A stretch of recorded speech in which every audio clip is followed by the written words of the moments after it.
Hi, welcome to the Second Rainbow Coalition reading group.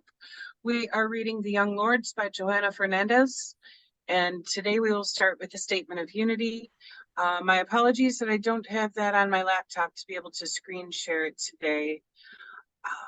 I'll start with the preface. The U.S. was founded as a colonial settler state based upon white supremacy and slavery, stealing the lands of indigenous nations, breaking every treaty made with them, and confining them to reservations of concentration camps. As the country became more powerful, the eagle sunk its claws into other nations, making war on Mexico and grabbing its northern territory, invading Cuba, Puerto Rico, Hawaii, and the Philippines, and either annexing them outright or making them colonies or neo-colonies.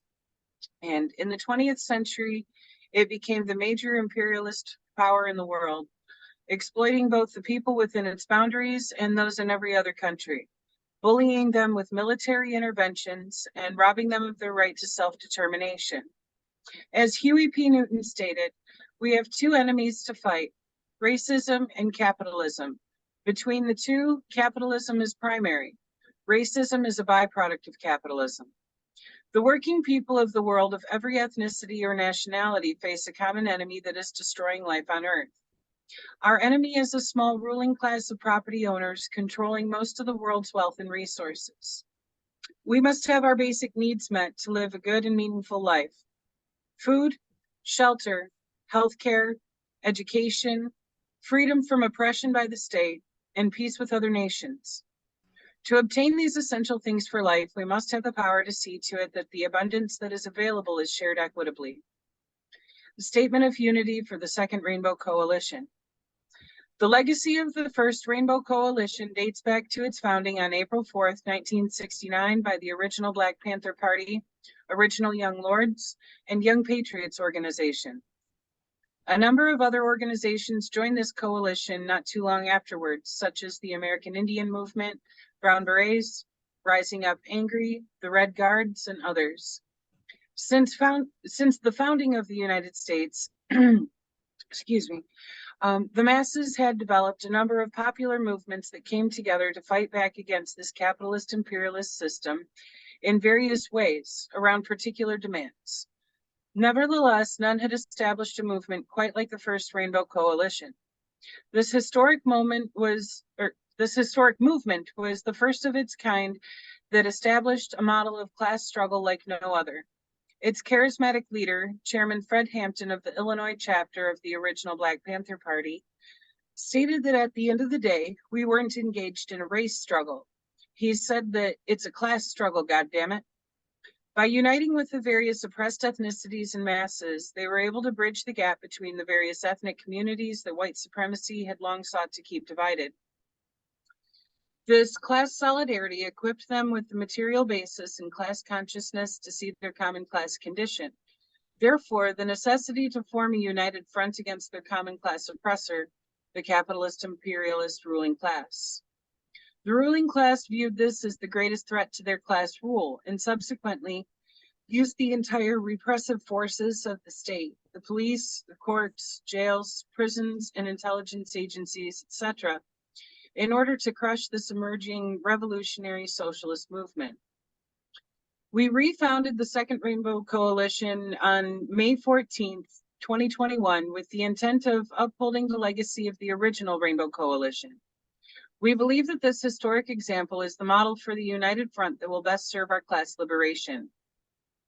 By upholding the 10-point program of the original Black Panther Party, which was subsequently adopted and later expanded by the original Young Lords, Young Patriots organization, and all other original Rainbow Coalition members, we establish our programmatic unity. The 6 disciplinary rules that we uphold ties all organizations in our coalition to a common professional discipline. History has bestowed upon our generation a common class mission to fulfill. The representatives of the capitalist imperialist ruling class, represented by the Democratic Party and Republican Party, cannot liberate us. It is their class intention and interest to uphold our common class oppression. Therefore, it is only we, the oppressed masses of all ethnicities and nationalities, who must build the necessary class solidarity, class consciousness, organizational structures, and a united front that will ultimately liberate ourselves. This is what the Second Rainbow Coalition is committed to. This is the historic mission we intend to fulfill. Dare to struggle, dare to win. All power to the people and boots on the ground. All members of the coalition include the New African Black Panther Party, the White Panther Party, Green Party of New Jersey, Poor People's Army, La Mesa Nacional de Brown Berets, NASO, which is the North Alabama School for Organizers, New Era Young Lords, American Indian Movement Northeast Woodland Chapter. The 6 disciplinary rules are: number 1, members will conduct themselves in a manner to bring credit to the coalition and will treat others with respect and politeness. Number 2, members will be sober when on Rainbow Coalition business and will not engage in any criminal activity while a member. Number 3, no member will engage in violence except in the extremity of self-defense. Number 4, members will not gossip nor be divisive to the unity of the Second Rainbow Coalition. Number 5, members will not act as informers nor work against the purpose excuse me, of the Second Rainbow Coalition. Number 6, nobody is authorized to speak for the Second Rainbow Coalition unless authorized to do so. All right, I'm going to go ahead and screen share the book here. And I believe this is chapter 5. Nope, chapter 6, the church offensive. Can you guys all see that okay? Yeah. Yes. Okay, just a sec to adjust that there. Okay, Comrade Yesenia, you have the floor. Thank you. On a late New York City night in October of 1969, a few men in the Young Lords were smoking pot, talking politics, and listening to music after a long day of organizing. Juan Gonzalez was eager to put Bob Dylan's 1969 hit single, Lay Lady Lay, on the turntable. The men were drawn to its unembarrassed verbalization of male sexual desire and accompanying vulnerability.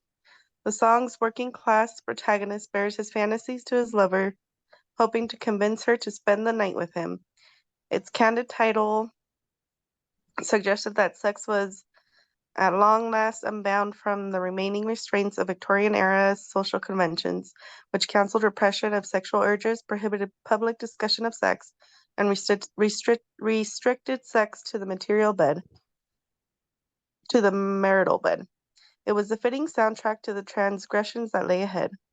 The ritual repetition of this classic era-defining bake-out scene by legions of people, young and old, signaled the triumph of personal liberation over Puritan self-denial and the way many mainstream Americans chose to live their lives, a signature achievement of the counterculture and the sexual revolution. Yet the cultural shift was not without its challengers. As early as 1960, the emerging ranks of the New Right coalition joined evangelical Christians to condemn it, arguing that the erosion of American morals would lead to civilizational decline. Hell-bent on reasserting traditional values, its leaders appropriated a political pliable term, morality, an ideological battle axe against the cultural gains of the New Left. But before these cultural warriors fine-tuned their narrative tools, the Young Lords snatched morality from the jaws of the new right elements and had their own battle with them on their turf. In a wink, the Young Lords' conversation turned from Lay Lady Lay to the Gingerbread Church on 111th Street and Lexington Avenue. From afar, the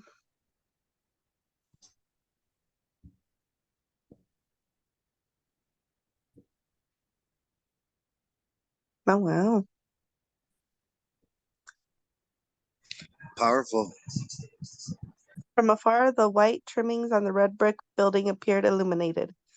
Its well-kept structure stood out among the dilapidated tenements and empty lots on Junkies Row 1 block away. It would not be long before the Young Lords organization, YLO, entered into a tense dispute with the East Harlem Church over the use of its facility to feed neighborhood children.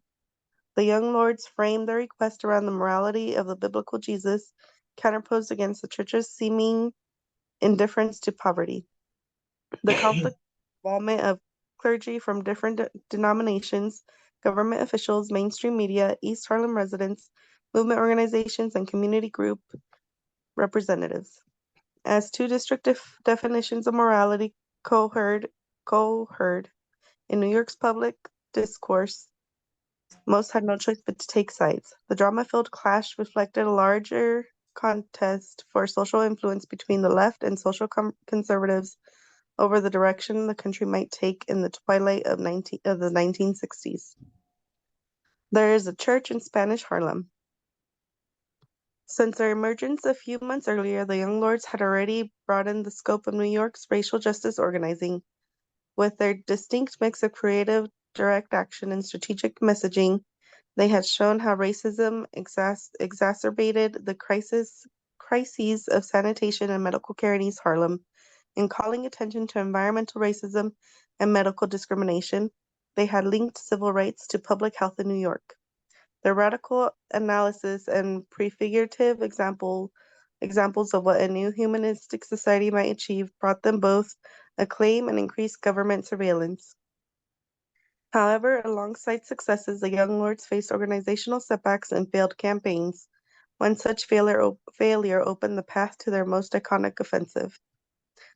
The YLO initiated its first breakfast program in October of 1969, located at Emmaus House, Yeah. Emmaus House and Ecumenical Ecumenical. Ecumenical, thank you. Ecumenical Social Service Organization in East Harlem, and run in partnership with the Black Panthers. The operation got off to a rough start. Among other details, it involved the securing and cooking of food, early morning pickup at children's homes, and timely transport to school. During its first week, only a handful of children participated.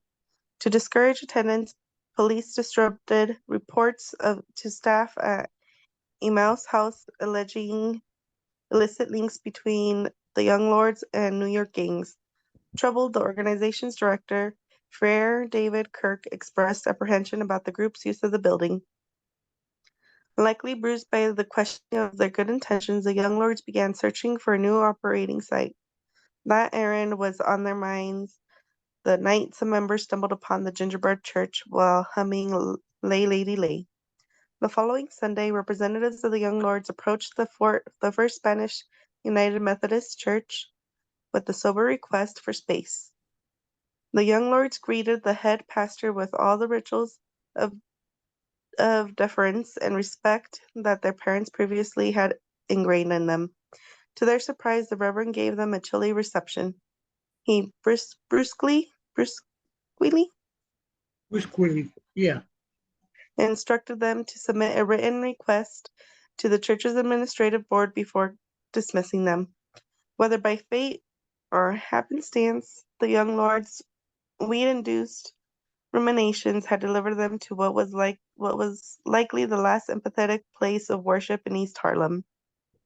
The FSUMC believed that the most effective form of social service centered on preaching the good news to the poor, restoring stability to their homes, and instilling a strong work ethic.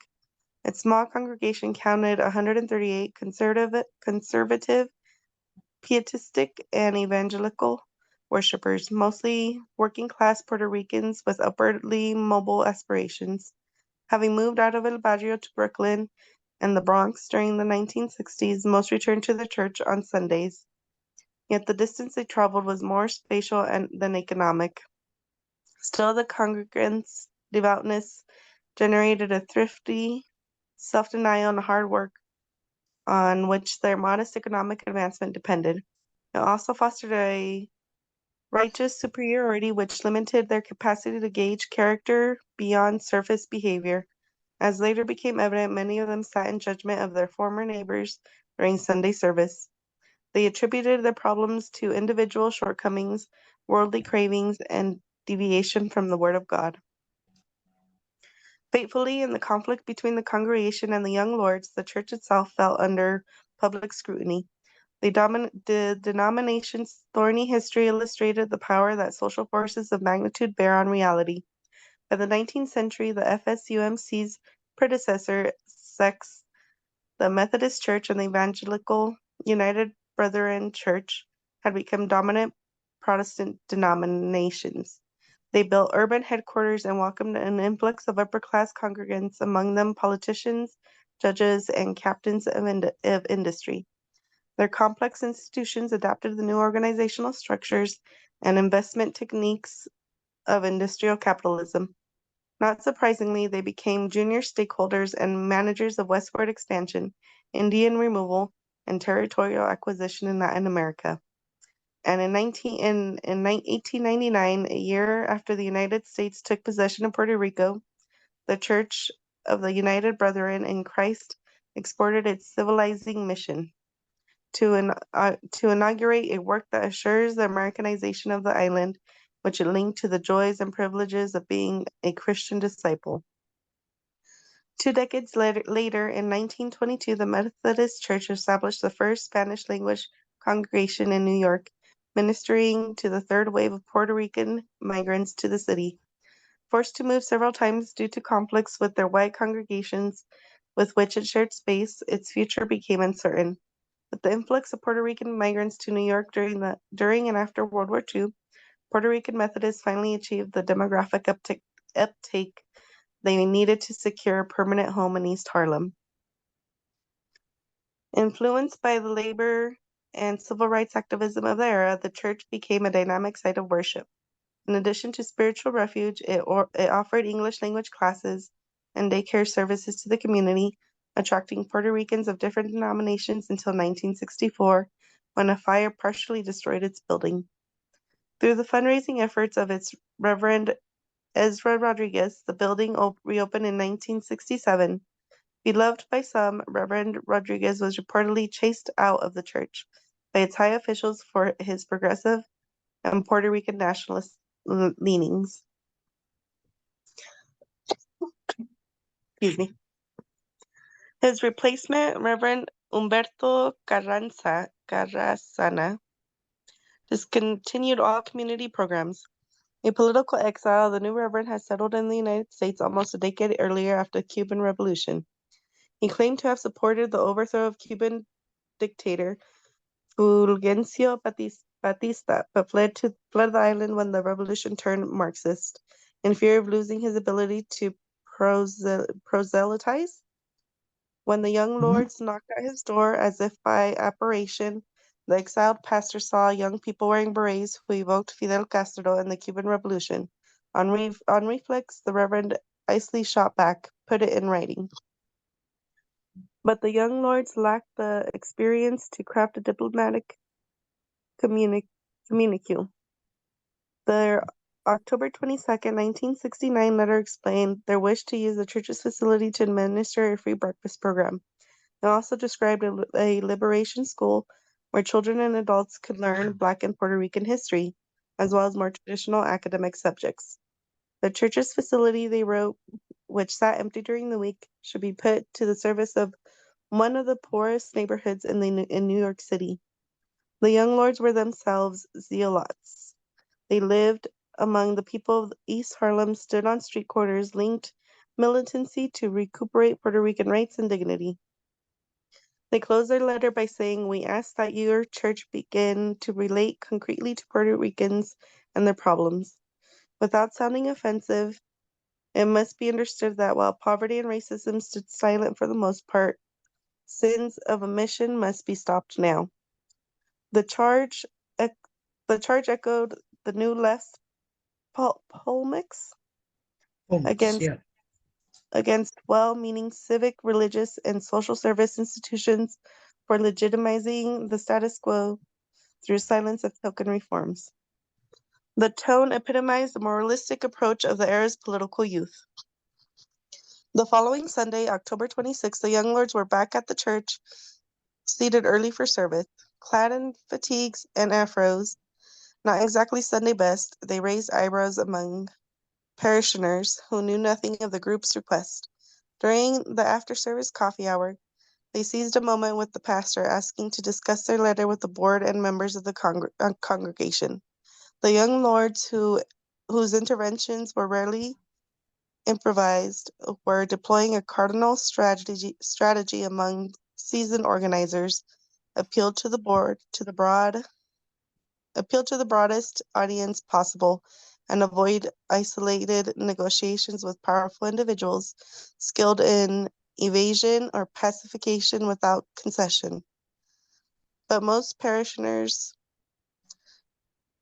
had left promptly after the service ended. The Reverend's stern demeanor signaled to them that he wanted to handle the situation privately.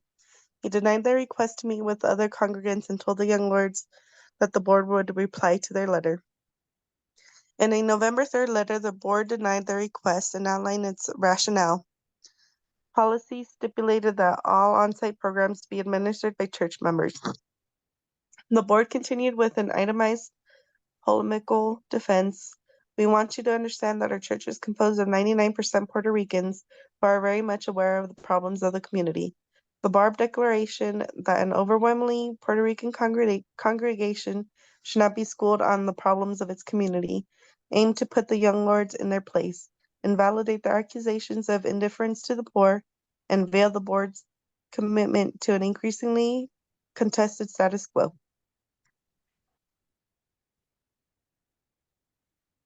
The board's rebuttal typified a developing trend. It distorted and appropriated calls for increased racial representation in the service of regressive ends, answering the charge of shrinking responsibility to the community.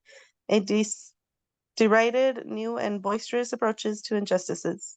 We feel that we are doing our share without making too much noise and through the proper channels, as well as taking care of the spiritual needs of the people, which is our main concern. They seemed oblivious to Martin Luther King Jr.'s letter from a Birmingham jail of 1963, which excoriated white liberal clergymen for being more concerned with the propriety of anti-racist protests than the violent bigotry that brought them into being. The next Sunday, the young lords were back at Sunday service. They stayed for the coffee hour and again asked to meet with the board. To avoid a public conflict before the congregation, this time the pastor conceded. The young lords prefaced their remarks with a clarification. Theirs was a self-funded project that proposed to revive the teachings of the historic Church of Jesus and its mandate to address the material suffering of the poor. Liberation theology was reclaiming that tradition in Latin America, yet in East Harlem it appeared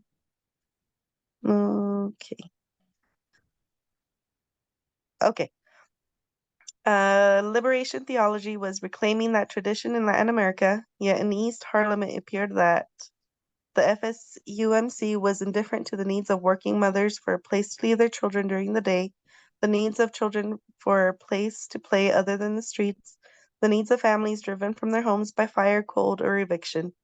The pastor defended the right of his congregation to worship as it saw fit and charged the young lords with exploiting the sanctity of Sunday services to impose their political views.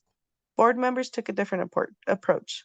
They explained that the small congregation was already strained with a $640 monthly repayment of a loan that it had borrowed to restore the church after a fire destroyed the original facility 3 years earlier. The National Methodist Investment Fund financed the loan, a detail omitted by members of the board.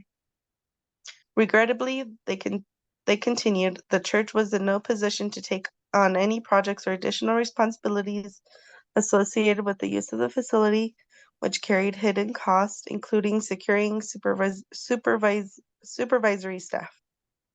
Despite the board's explanations, the pastor's remarks intensified the growing antagonism between the church and the young radicals. Unencumbered by the strained civility of earlier communications, the young lords advanced their position by other means. Pablo Guzman, the group's Minister of Information, understood the appeal of the evolving drama and its potential to amplify the young lord's political message to broader audiences. Among his peers, he stood out for his grasp of the power of words, images, and stories, and had long advocated the strategic use in organizing. Over the course of the conflict, He, with other Central Committee members, crafted a sophisticated communication strategy. They combined their knowledge of Scripture with which some had acquired in the religious milieu of their childhood, with a searing critique of organized religion they had adopted as teenagers and young adults in the 1960s.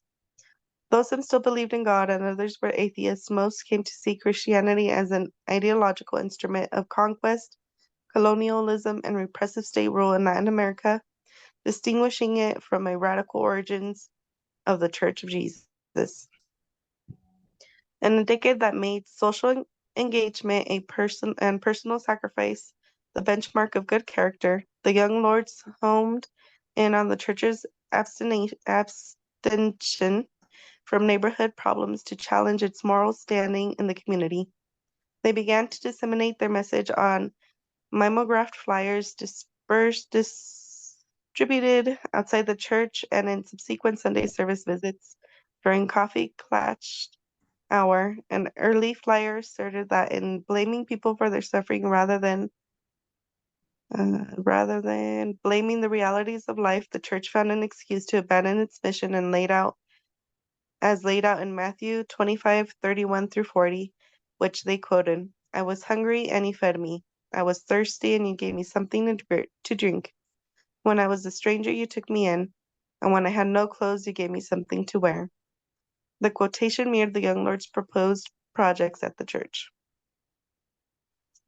In an interview with First Source, a publication of the National Council of Churches, Guzman used the esumencial language of his reform-minded audience to win them over to the vision of charge articulated by the New Left, echoing the call for participatory democracy.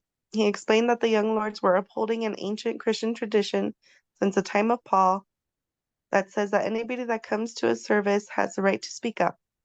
In true Christianity, the rights of the minority have always been respected. The conflict reflected dynamics of colonial rule, he continued. In depicting the young lords as imposters, the FSUMC leaders had inverted reality.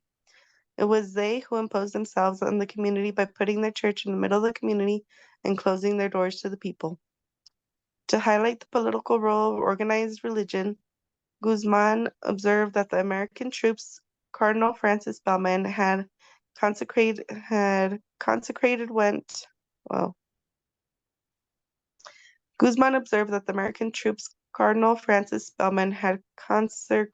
went on to commit the My Lai massacre. The clerk's support for the Vietnam War, he concluded, makes obvious that there is no separation between church and politics. If anyone wants to take over. Yeah, I take it.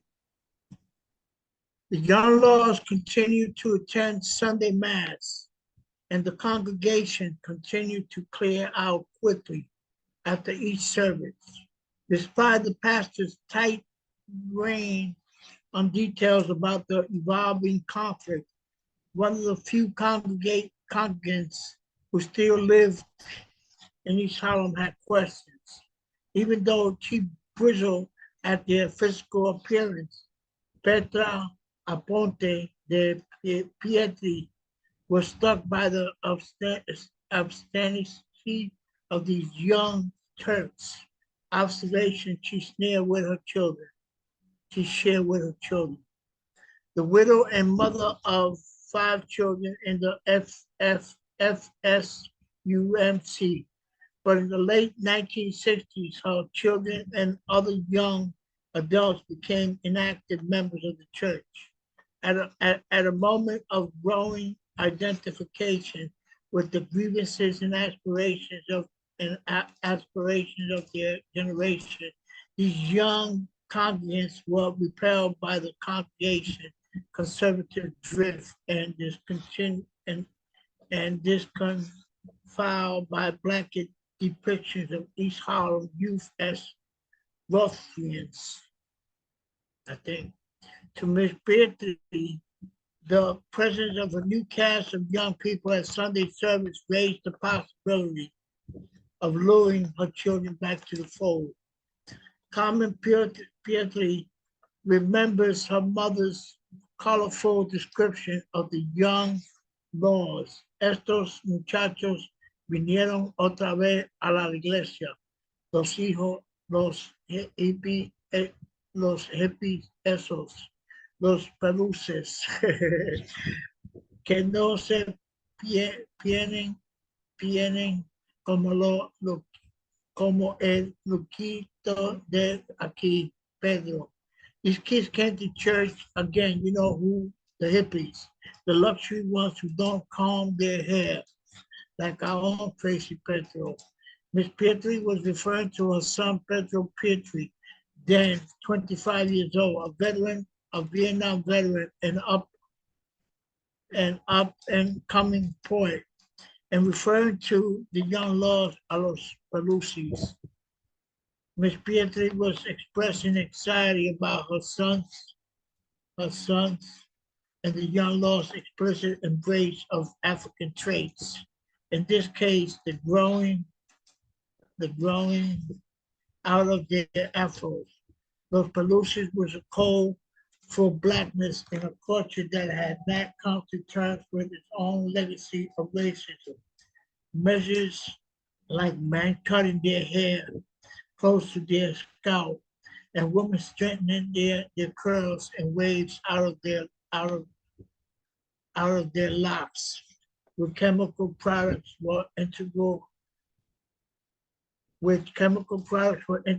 to upholding the tenets of respectability, which associated blackness with indecent and shiftless behavior.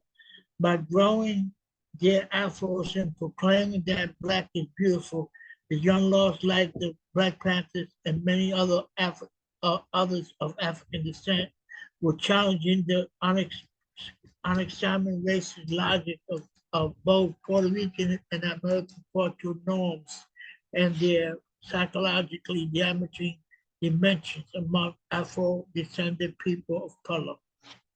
Miss Petrie was anxious about these expressions of blackness and judged young laws with the politics of respectability. Yet she encouraged her children to return to church to meet them. Other congregation members acknowledged that the young laws seemed peaceful, but expressed fear of their presence and irreverence. A later report of the conflict commissioned by the United Methodist Church executive body recounts that on one occasion, a young lord came with a poster of Jesus Christ carrying an AK-47 rifle over his shoulders. The poster, which appears in photographs of the young lord's office, appropriates Jesus as a man of the people and imposes the politics of armed revolutionary nationalism on his image. Some also claim that the young lords disrupted services by remaining seated when the congregation rose and standing when it was seated, an accusation of the young lords denied.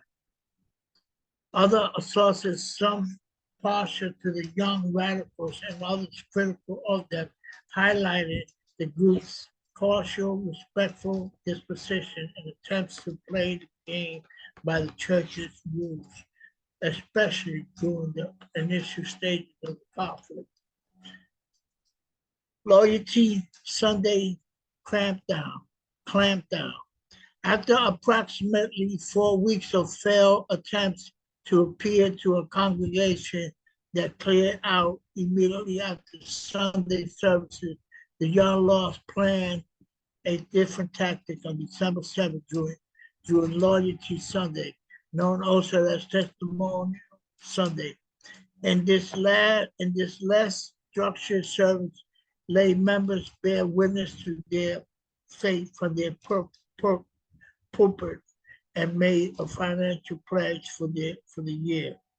The young lord's decision to press, my eye.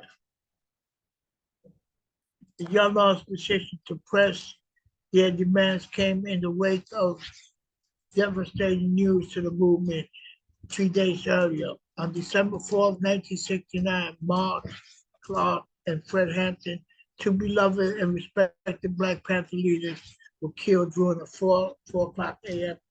police siege of the home where Panthers lived collectively in Chicago. The deadly assault laid bare the potential consequences of political activity for radicals of color and raised the stage for the New York Young Laws. Leaders of the group had met Hampton 2 months earlier during the police by an FBI informant who pressed as a Panther member. And according to autopsy reports, and the eyewitnesses' accounts of Hampton's fiance who slept next to him as the police entered. Hampton had been killed execution style, like Emmett Till, mother, who held an open casket funeral to let the world see evidence of the 14-year-old murder, and the Black Panther opened their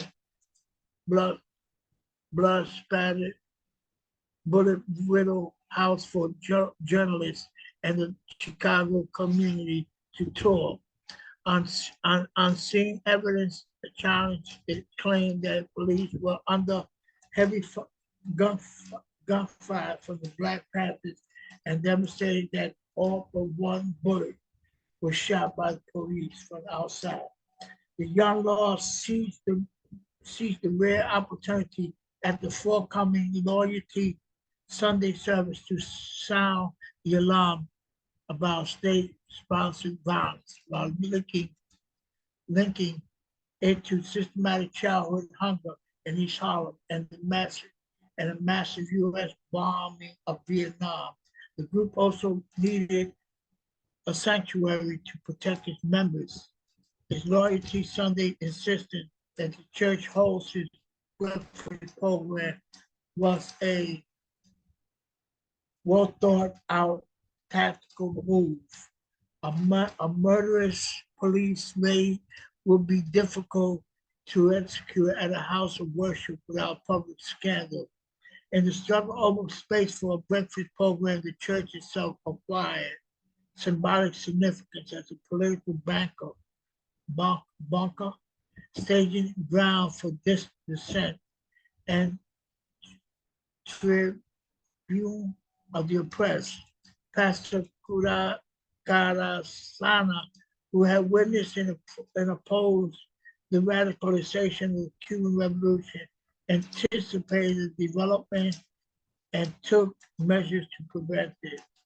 30 to 40 Young Laws and their supporters arrived early at the FSUMC for Testimonial Sunday. Amongst tense atmosphere, the Young Laws talented orator Felipe Luciano, flanked by approximately 6 of the comrades assigned as protection, rose from the pew near the altar, seeking to articulate the Young Law's request to the congregation. As Luciano began speaking, Reverend Carasana was already signaling to the organist Benita ready to lead the chorus in the singing of Oswald Christian soldiers. Instinctively, a Young Law moved to unplug the organ to keep Luciano's words from being drowned out, but was intercepted by an undercover officer of the 25th Precinct, Victor Badilla, who walked over to Luciano and told him that he will give you speaking time if you step down from the pulpit. Despite Badilla's attempt at this de-escalation, the incensed pastor yelled that Luciano should not be allowed to speak. Reading this as a signal to disband the protesters, Officer Badillo ordered reinforcement on his walkie-talkie At the same time, Arthur A. Baller, a police captain not in uniform, emerged from the pews and demanded that group be arrest. According to the laws, Briller did not identify himself as a police officer. Whether or not he did, the situation spun out of control. Accounts of the clash differ considerably. Police affidavits claim that the young laws were engaging in tumultuous and violent conduct at the front of the church, failing their arms and shouting, and that 4 police officers were injured in the course of the disturbance. The undercover officer, Captain Baller, reported that while he was informing Felipe Luciano of his arrest for refusing to leave, another young lord attacked him with a chair. Other officers described witnessing their own being hit by the young lords. Juan Gonzalez allegedly jumped on the back of Patrolman C. Albert, who was hit on the shoulders. And treated at the Joint and Deceased Hospital. No, wait a minute. I got off a little bit. Where Captain reported that while he was informing his arrest was refusing to leave, another young lord attacked him with a chair. Other officers described witnessing their own being hit by the young lords. Juan Gonzalez allegedly jumped on the back of Patrolman G. Alberti, who was hit on the shoulder and treated at the Joint and Deceased Hospital.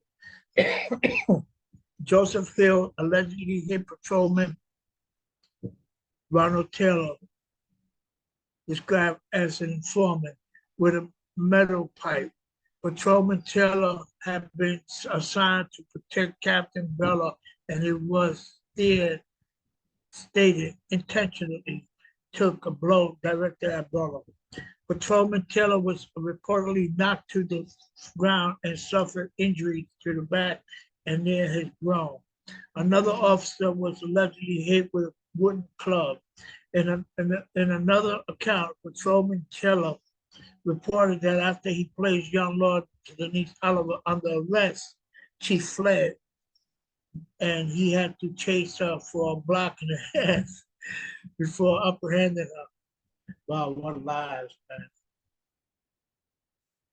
This position recorded within an hour of the incident by National Lawyers Guild attorney, the Young Lords Legal Counsel offered a different perspective.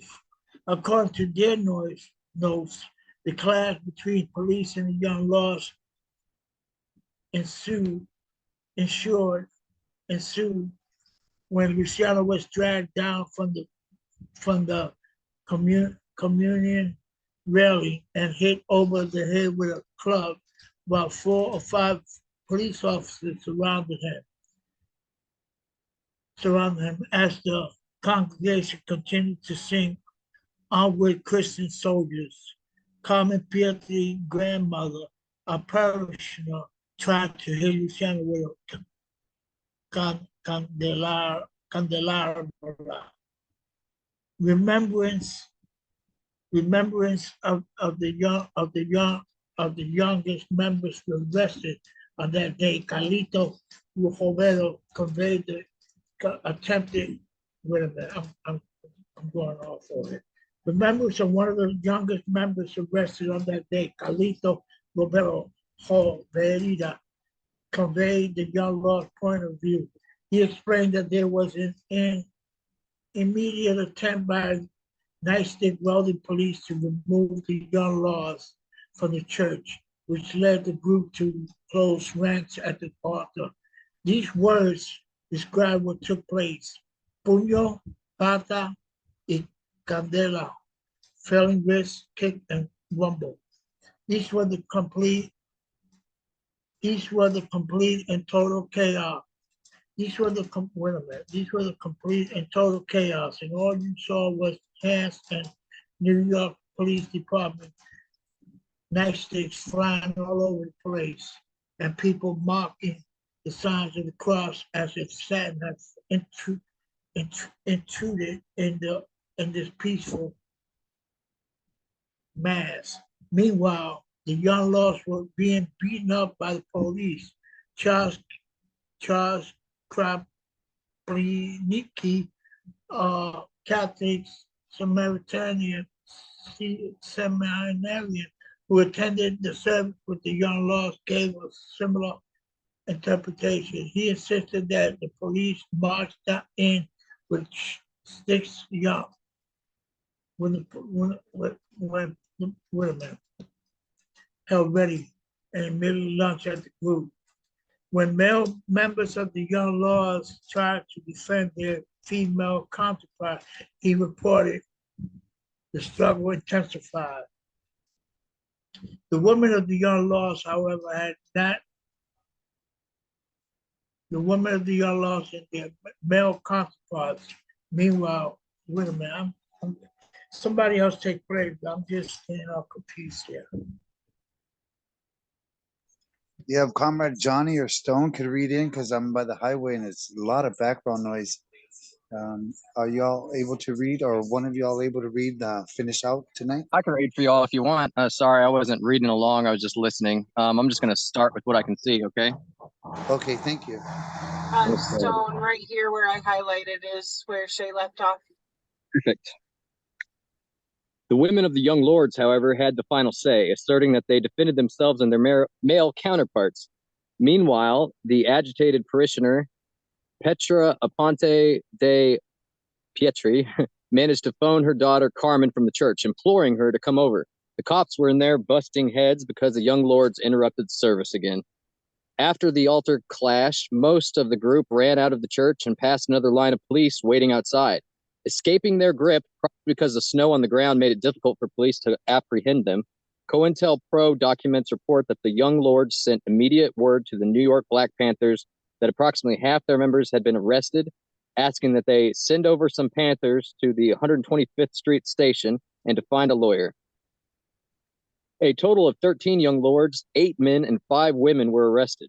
David Velasquez, I apologize if I get any of these names wrong because these are important people, obviously. Elena Gonzalez, Sonia Ivany, Joseph Hill, Murta Gonzalez, Felipe Luciano, Erica Sezanoff, Salvador Diaz, Benjamin Cruz, Denise Oliver, Carlito Rovira, Juan Romero, and Jose Diaz. They were variously charged with riot, obstruction of religious services, conspiracy, felonious assault in the second degree, possession of a dangerous weapon, a pipe, criminal trespass, and resisting arrest. 5 Young Lords were hospitalized. Luciano suffered a fractured arm, and Benjamin Martinez received a head gash. 1 police officer suffered a fractured hand, and 3 others reported pain. When Carmen Pietri and her brother Frank arrived on the scene, they found an empty nave, I'm not sure what that word means, and blood all over the church. Give me just 1 second to check the reading schedule here and see if this next section of airing dirty laundry is where the next reading group picks up at. Sorry if I did that too fast. No, you're fine. Okay, yep, that section is where we'll pick up at on Friday. There we go. All right, I'll end the screen share and we can dive into the discussion here. Thank you, all of you who've read today too. I appreciate the help. Yes, thank you. All right. Well, anybody who's got some thoughts on this, by all means, take the floor. It's it bothers me, man, when people, especially religious people,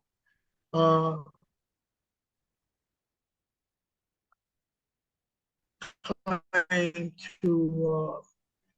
to and yet, they would refuse to allow the Young Laws, as an example, to to speak to the people, because the young laws wasn't about, they didn't want to disrupt anything. They made various attempts, and on many occasions, man, they went home, man, thinking, man, that things didn't work out the way it's supposed to.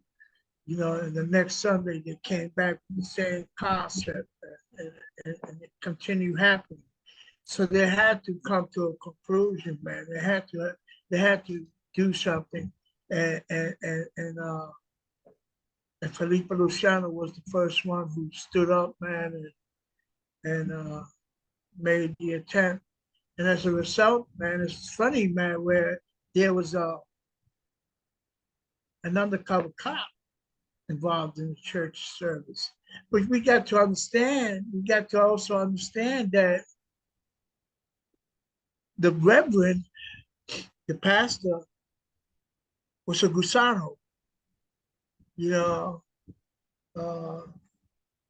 and he was against the Cuban Revolution, and I think he was as a result of that, he fled and came to New York and tried to establish his status as a reverend of the church, and I'm sure, man, that he tried his best, but it wasn't his best. He didn't try good enough, I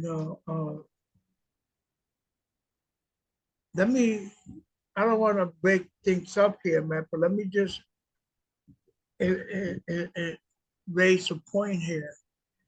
Some people, like Felipe Luciano was a very well-spoken brother, man.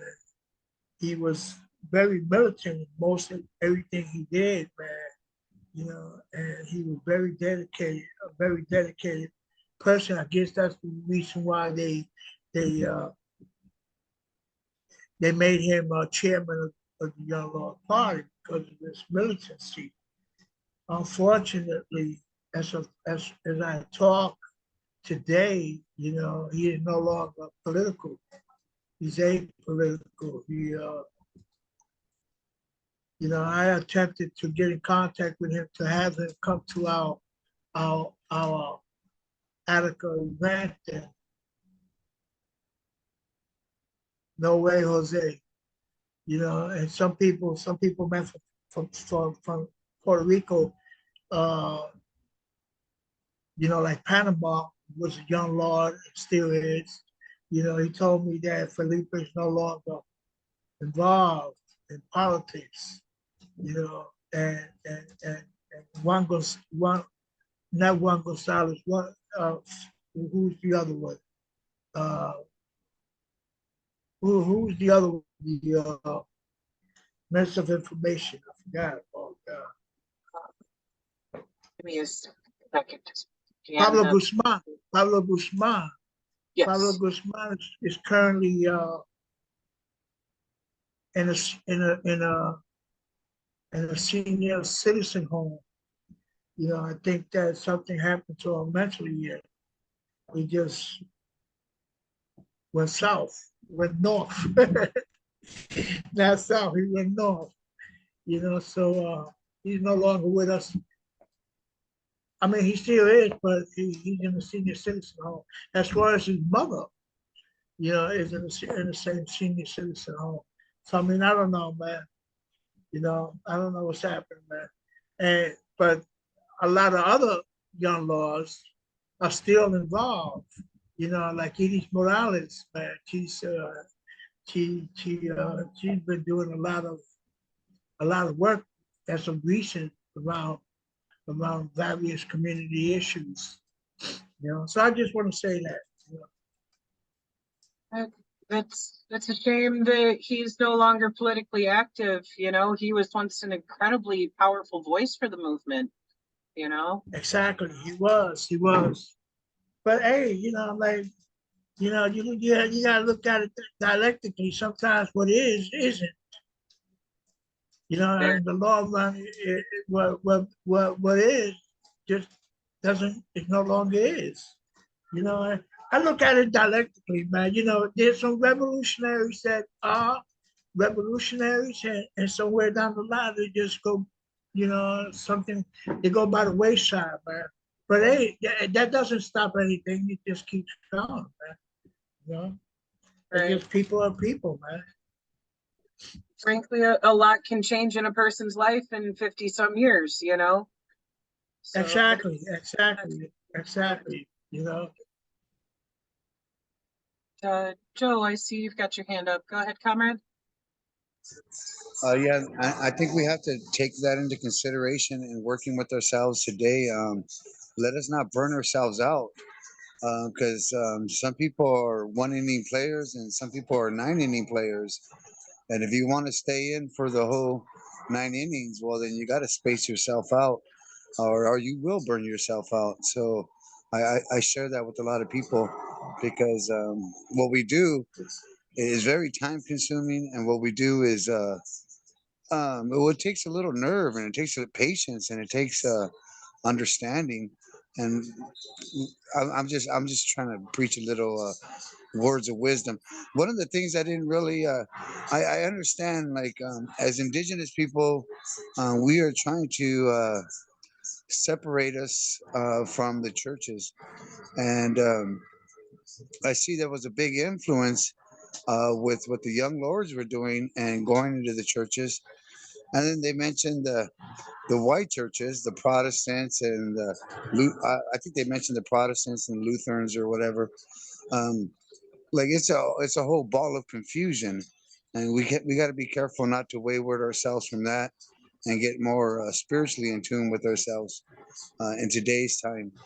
And then I don't know, Sister Zen, if you can scroll back up to the first page, and then if we can reread that thing about the whole sex thing and the whole rules and regulations at that time, because I thought it popped off. I wish we'd take breaks, throughout the reading and then like rephrase something. But is that it? Oh, you're working on it? I'm scrolling. Oh, Um, let me put it on mute meanwhile. It's one of those things that is really common amongst evangelical branches of the church to be very prudish about everything and try to govern over people's personal lives in manners that they don't have the fucking right to do, you know? Let's see. That's what I was gonna. paragraph That's what I here. was gonna say. Like even attendees that go to church, they could be walking down the street with their family on a hot summer day, and the preacher, the pastor, or whatever the church calls them at the specific church, uh, he'll pass them up in a Cadillac, just driving by himself, and not stop to pick up the family that is walking in the heat to go to church. And I've seen that firsthand, and I was like, well, what the hell kind of thing is this? Like, I don't know. No, I don't want. I'm not going to bash religion or nothing like that, but because everybody has the right to feel the way they want to and think the way they want to. But I'm taking more of a Native American approach and going back to spirituality prior to religion coming to um, this continent. That's all. Right. And It's were you able to scroll through that? yeah, this part right here is Would you like where to it's read it, Comrade describing. Sister? And I'll mute myself because there's a lot of background traffic. Sure. Its candid title suggested that sex was at long last unbound from the remaining restraints of Victorian-era social conventions, which counseled repression of sexual urges, prohibited public discussion of sex, and restricted sex to the marital bed. And that's one of those things where it's like, okay, if this is your belief, that's fine for you to practice that in your own life. The problem comes when people try to force those views onto other people around them, whether they be part of their church or not. And that's something we've had a huge problem with in this country, of people trying to fucking force their views onto how everyone else in the society lives their life. And that's unethical as fuck. You know, your rights end where the next person's begin, and you don't have the right to demand that other people live according to your interpretation even of your religion, you know, because not even all sects of Christianity operate in that manner. You know, like the Lutheran Church, for example, is a little more progressive, where, you know, they don't judge people for having sex and having children outside of marriage. They're just like, whatever, Jesus would love you, we love you, come to the church. But a lot of evangelical and fundamentalist groups are extremely judgmental like that. And, you know, just like how they were calling out where here's what Jesus taught and here's what you're doing, and they don't fucking align. This is another point of that, of you're not even aligning with your own savior and what he taught, you know. So besides this commentary on the sexual revolution and them standing against that, the members of the church, you know, being against that, it's a parallel with what they pointed out later, even of Jesus said, I was hungry and you fed me, I was naked and you clothed me, etc. And they're absolutely refusing to participate in having that kind of impact on their community. And, you know, what good does it do to wear your bracelet of what would Jesus do if you're not willing to fucking do what Jesus would do? Because Jesus didn't do this bullshit right here of the judgment. He said, judge not lest ye be judged.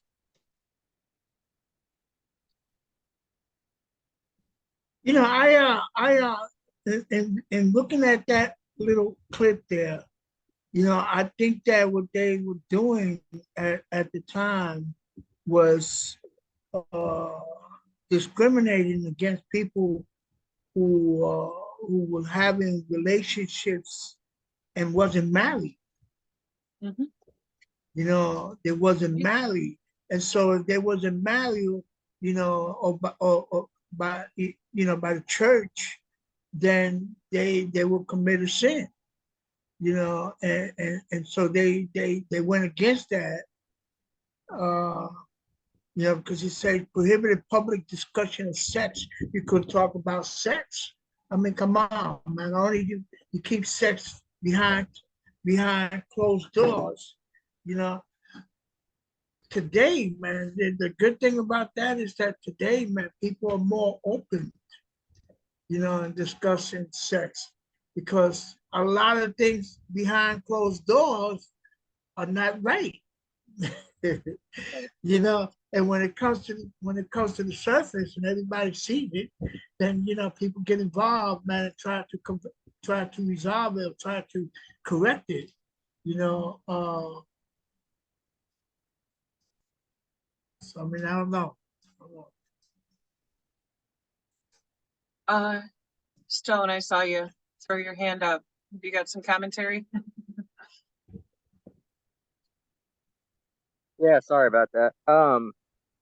I'm a well, I used to be. I'm not so militant anymore, but still kind of am a militant anti-theist. So a lot of what you guys are saying resonates with me. When I was listening to y'all read, though, seems like everybody I talk to is religious. So I'm trying to teach myself how to use the best terminology and how to speak to these kind of people. So I think I heard something about revolutionary theology or something in there that I thought sounded kind of interesting. So any information y'all have on that, or how I can talk to people of faith, would be very useful to me.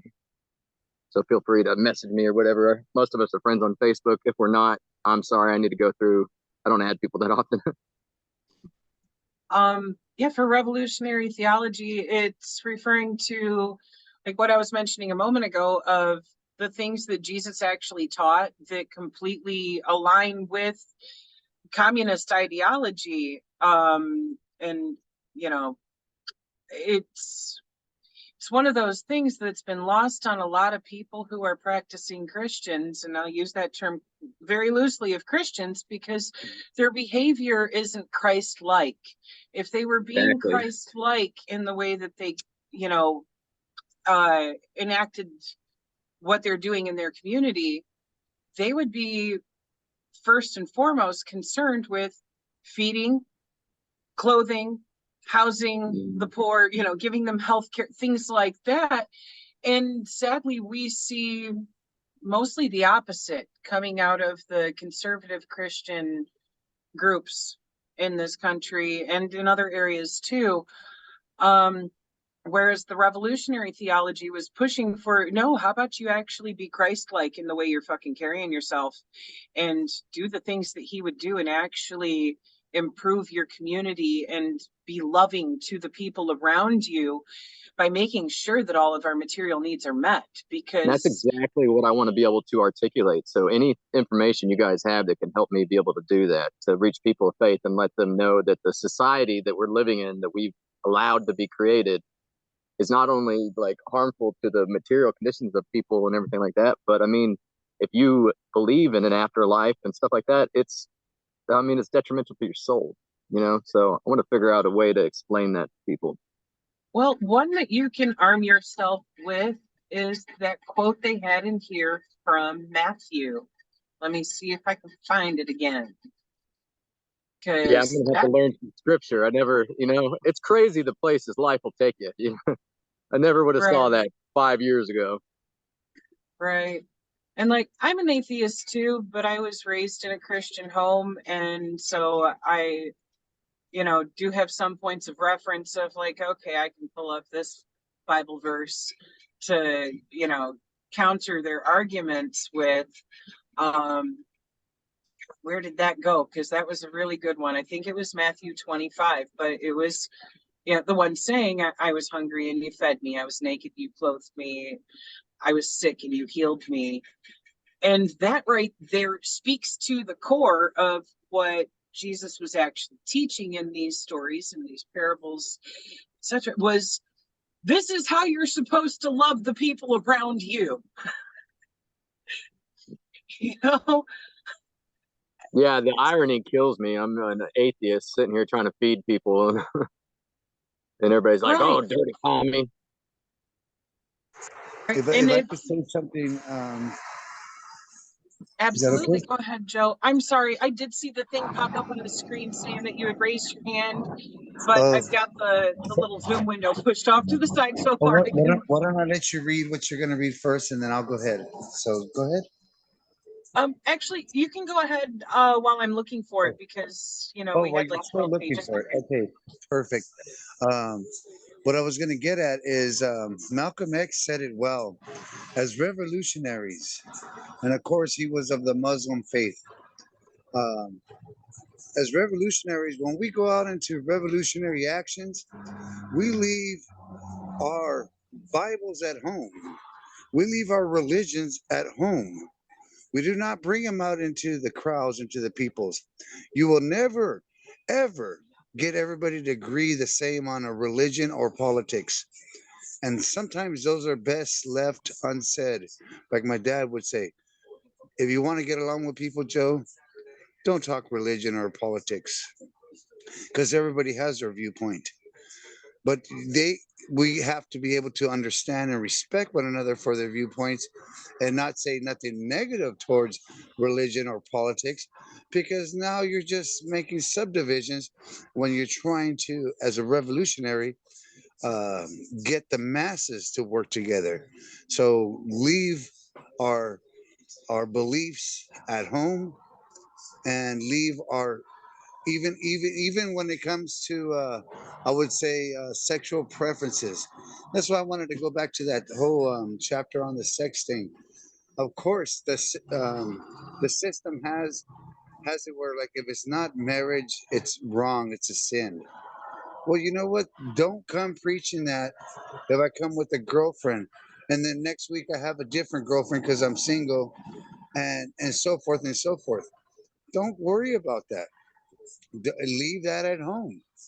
As long as you're not over there hugging and kissing on each other in public when we're doing stuff as revolutionaries, then what happens in our homes stays in our homes. And Malcolm X said it well. If I could find it, I would send it to you. But you could probably look it up on some of Malcolm X speeches, and he hits home on that. Thank you. Welcome. Thank you too, Joe. And yeah, you make some very valid points there, because I mean, for fuck's sake, when you can't even get an evangelical to agree with a Catholic or any other, group, you don't need to be bringing religion to the conversation there when you're doing boots on the ground community work, because you're going to end up with even the people of the same religion arguing with each other because they have different interpretations of it. The focus of the conversation there needs to be on what are the fucking material needs of our community, and how can we resolve those? How can we be of help to our community? That is it. And it should not matter what religion you are of, or if you are not religious at all. You should care about your community and actually meeting those needs and being able to, build that dual power where people are no longer dependent on a fucked system that doesn't even care if they die. On that note, Stone, if you can see that, I highlighted that passage. If you want to write that one down or snap a picture of it, screenshot it or whatever, there's that one. And Shay, I saw you had thrown your hand up too, so I'm curious to hear your thoughts on this as well. That quote from Malcolm was a quote when he was already he was already drifting away from religion, and I think that's what killed him when he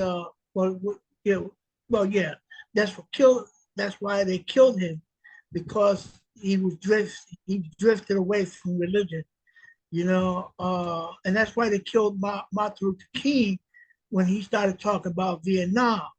He was drifting also away from religion. He was starting to look at things more politically, and getting back to what Matthew said, that you worry about the hunger, and you worry about people who are thirsty for a glass of water, and you worry about people who are hungry, and you worry about poor people, and Martin Luther King began doing that, and he doing more community work as a result. And that's what killed him. That's why they killed him. Just like the same reason why they killed Malcolm.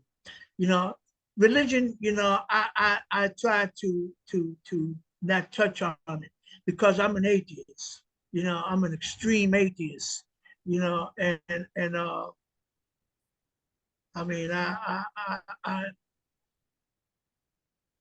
read the Bible, many times, man, and I read it from the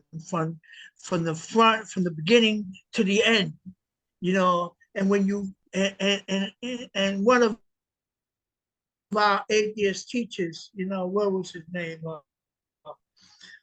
Recently, he said that when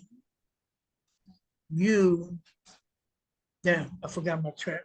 I lost my train of thought for a moment. I lost my train of thought. It happens. Yeah, I know.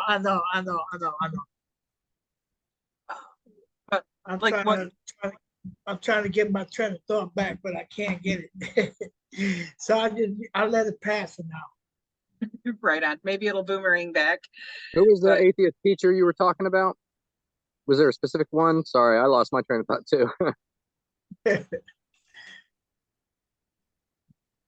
I used to be a huge fan and still am. I've read like all Hitchens, well, not all of them. He wrote so much. He was so prolific of a writer. But who you said?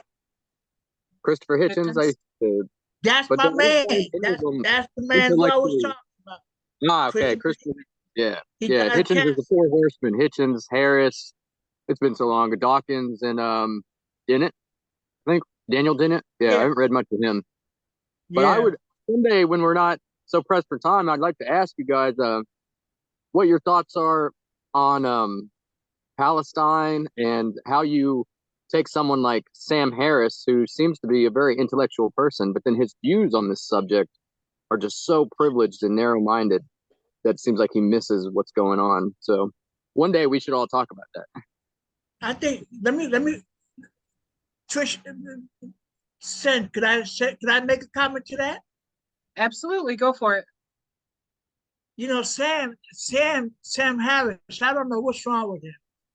You know, because he's always on talking, he's always downgrading, you know, the Muslims. You know, and I don't understand why he does that. I really don't, man. Because when you look at the situation, the fight is around Palestine.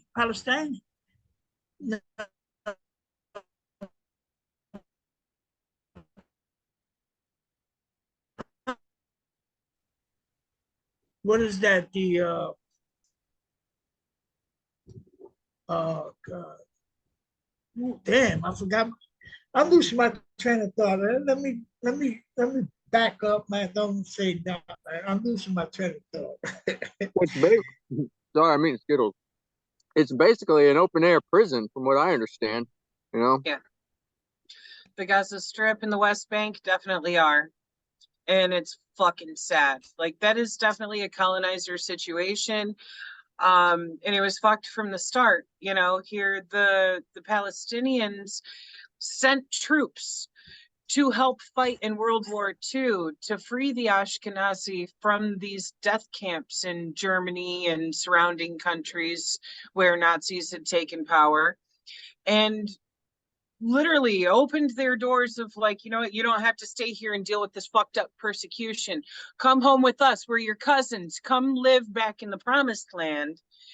And our government, as well as some of the European governments who set up that whole shit of this illegitimate state of Israel, made it a colonizer government where instead of just helping people move there so that they could live a life free from oppression and threat of death, they put the political power of the entire government into the hands of the Ashkenazi, who have turned around and oppressed our Palestinian cousins, and it's fucked. For those of you who don't know, I'm Jewish on my mom's side of the family, Sephardic, and this is a really touchy subject for me because I'm a Jewish woman who is anti-Zionist like a motherfucker, you know? The Zionist ideology is an extremely fascist one. And I find it really fucking problematic that our Ashkenazi cousins are imparting the same behavior on our Arabic cousins as what the fucking Nazis did to them. They're paying the pain forward. They're practicing racism, colorism, you fucking name it, class oppression, the whole fucking 9 yards. And literally, like, stealing people's homes and forcing them to move to the West Bank and to the Gaza Strip so that they can give their homes to other members of the Jewish diaspora across the planet and be like, here, exercise your right to return. And it's really fucked that anybody would be willing to do so, knowing that it's going to displace another family and make them homeless or make them stuck living in these open air prisons and ghettos of the Gaza Strip and the West Bank. It's all fucked. Joe, I see you've got your hand up, and after you is Shay. I saw you throw your hand up too. Go for it, Joe.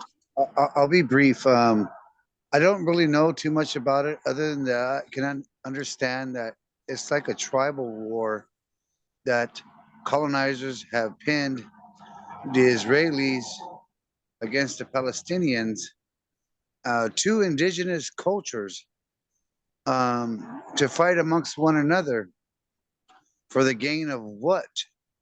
And when they're like just like they herded us to reservations, they've herded them to the Gaza Strip. Now they're like bombarded, and like you said, since the 1970s, this is not something that just happened yesterday. This is something that continues to happen. And you can see some of the war-torn pictures of the Palestinian children after raids and bombings. It's sickening. Like, as humanitarians, how can we put up with that? I mean, that's all I wanted to say. So I don't know much about it other than the fact that I would stand with my Palestinian comrades. Thank you.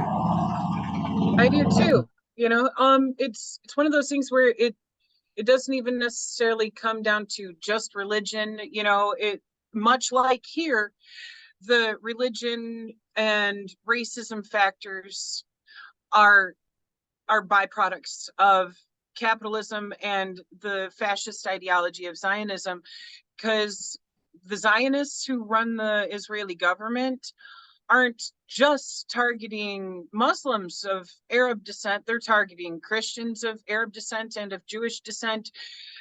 There's even Mizrahi Jews who never left Palestine, and they have also been displaced to make room for this right of return bullshit of bringing Ashkenazi and others, you know, into Israel, so long as they support the Zionism that's happening there. And it's all fucked.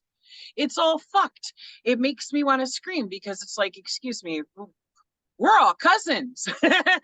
What the fuck's wrong with you mass murdering each other over some shit? Like, for fuck's sake, the United States funnels so many billions a year into Israel.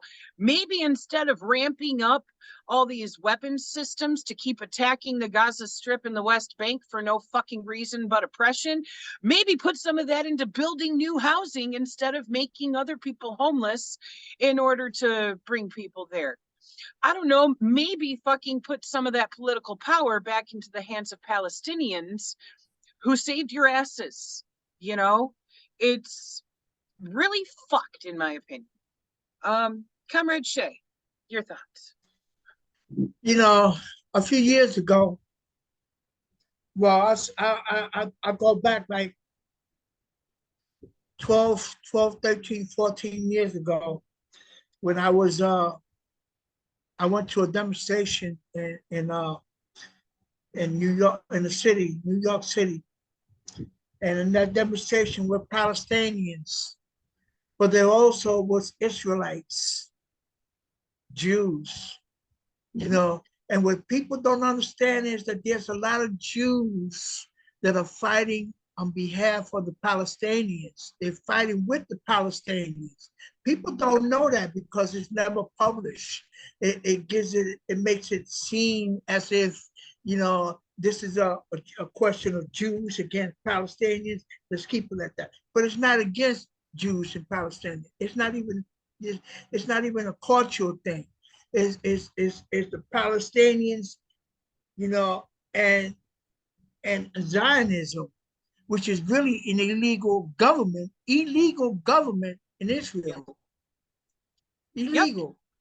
Yep. You know, they took over. They 1940 something, they were trying to find out, you know, how to chalk up, because remember, the whole planet was carved up into pieces, and everybody, all the imperialists, they took a piece of this, and they took a piece of that, and they took a piece of this, and the whole planet was carved into 4 pieces. The 4 pieces were distributed evenly among the imperialists. And that's what happened with Israel. The same thing happened. They were trying to find out, you know, how to establish a Zionist state, not a Jewish state. It was never intended for a Zionist state, which is really modern day fascism as far as I'm concerned, you know, or another form of fascism. But you know, we need to, you know, propaganda is a hell of a machine. And the United States has a tendency of propagandizing lies, taking propaganda and turning it into lies. And one of the biggest lies that they have been telling is that Israel is fighting against Palestinians, and it's not true. It's not Oh, true. it's- They're not fighting against the Palestinians. Israel and Palestine are together fighting against Zionism. That's what they should be saying, but they're not. facts, bro. Because it's Palestinians and Mizrahi Jews and even some Sephardic Jews who've moved back there, fighting back against Zionist ideology. And it's one of those things that really pisses me off, that people try to say that if you speak out against Zionism, then you must be anti-Semitic. And it's like, excuse me, I've had people try to tell me that I was being anti-Semitic, and I was like, I am Semite. Fuck you.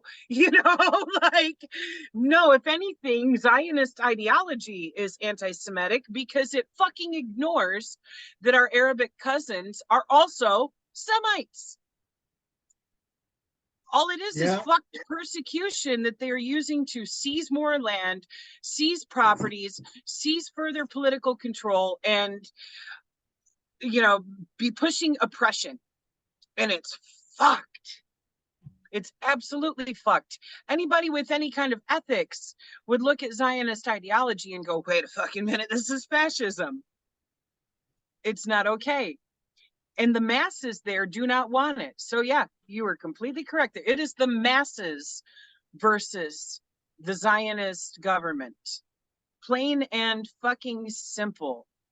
Because the people there are actually uniting. I don't know if you've seen like some of the videos coming out of there of the mass protests over the last 5-10 years, but we're talking huge numbers of not just Arabic Palestinians, but Jewish Palestinians all congregating together and calling out the Israeli government, because that government is an illegitimate colonizer, corrupt ass fucking tyrannical fascist government. And there's no two ways around that when you actually look into their ideology. And there's nothing fucking inherently Jewish or Semitic about Zionist ideology. It's a bunch of trash. And honestly, like, most of the people in this country who support the Zionist regime aren't even Jewish, they're Christians. And they think that they're honoring those who they fucking bastardized the religion of and, you know, co-opted it by supporting Zionism. And it's like, no, you're not. No, you're not. Maybe listen to some actual Jewish people who are calling out Zionism and sit down for a minute, you know? Because there's nothing about Zionist ideology that's acceptable. It is very much a fascist political ideology, has nothing to do with being ethnically Jewish or religiously Jewish. None of it. It goes against those things. And that's what I wish a lot of people realized, because it's causing harm.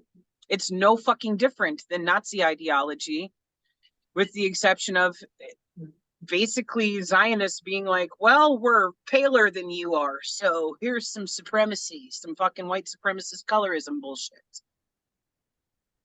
And it's like, okay, just because you intermarried and interbred with Germanic peoples for a long time doesn't make you any kind of fucking supreme being over, you know, Mizrahi Jews or Sephardic Jews or Arabic people.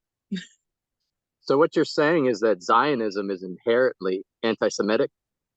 Yes, Exactly. extremely. Exactly. Yeah, that's good. I've never, I've obviously kind of like knew that, but I've never put it so bluntly, you know? Thank you. Yeah. You're welcome.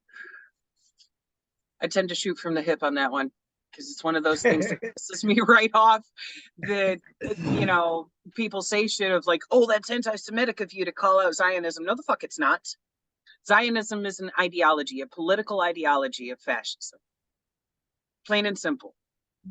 And there's no such correlation between, oh, you're Jewish, you must be a Zionist. There's mass numbers of us who stand against that shit. Like, I'm even in a Facebook group called Jewish Not Zionist that has fucking tens of thousands of members, because there's so many people of Jewish ethnicity who are going, this whole situation is fucked and we need to stand with our Palestinian cousins. They're being oppressed, plain and simple. And to kind of bring those thoughts full circle and, you know, back to the way these things were playing out here with what the young lords were confronting, literally what they were dealing with this church is some fascist fucking ideology. That Gusano fucking minister or pastor, whatever he was literally being fascist in his actions there, to go, how dare you want to use our church as a place to, you know, gather with the community and feed and clothe people. Excuse me, what the fuck is your church for? What do you really stand for? You know, so I love that even those who are atheists there were going to that church and confronting them with quotes from the Bible and going, what you're doing, it ain't aligning with what's on this page. You're not even practicing your own teachings. That's right. Care for your fucking community. And that's what the core of all of it was supposed to be. The rest of the shit in the Bible, it's mostly metaphors, parables, things that were not meant to be taken literally, but rather as examples to show here in these stories of, you know, there's some good ethical actions or some fucked ethical actions for you to be able to learn how to discern between the two, you know. And one of the things that was actually supposed to be taken literal was feed the poor, clothe the poor, treat them for their healthcare issues, house them. That's what Jesus got killed for. Yes, Shay. Go ahead, comrade. You know, I'm about to say something. I don't know if it's going to be taken correctly. But when you read the Bible from the beginning to the very end, you become an atheist. Yep. I'm an atheist because I read the whole thing cover to cover multiple times and was like, what you become an atheist. You know what? When you the Old Testament is not about killings, God killing people, God killing children. It's about sex. Everything that you could imagine is in the Old Testament. And people who read it will cannot continue reading it. That's why the Catholic Church, I think they made a division between the Old Testament and the New Testament, because the New Testament is actually 5 Bibles involved. That's Matthew, Luke, what's his name? There are 5 people, you know, Matthew, Mark, involved. Luke, John, Paul. Yeah, and Paul. And you know something about that also? They don't have no last names. So you don't know who the fuck they really are. I'll let you in on a little something that I learned when I was taking some courses in Tell me. the Old Testament and Apocrypha and the New Testament and Apocrypha, because I dove into this with some of my elective courses in college. And one of the things that we learned was that none of these books were written by any of the actual fucking apostles. None. Fucking none. They were written over 300 years after this stuff supposedly happened. Each of those books of Matthew, Mark, Luke, John, and all the writings of Paul, those were written by hundreds of people who all were just using the apostles' names to falsely lend credence to some of their bullshit. And I say absolute bullshit when it comes to most of the writings of Paul, because that's where the misogyny comes in, the absolute removal of the divine feminine, this shit of women shouldn't speak in public. You should shut the fuck up and not be a teacher. If you got questions about this shit, shut the fuck up and ask your husband when you get home. Like Paul,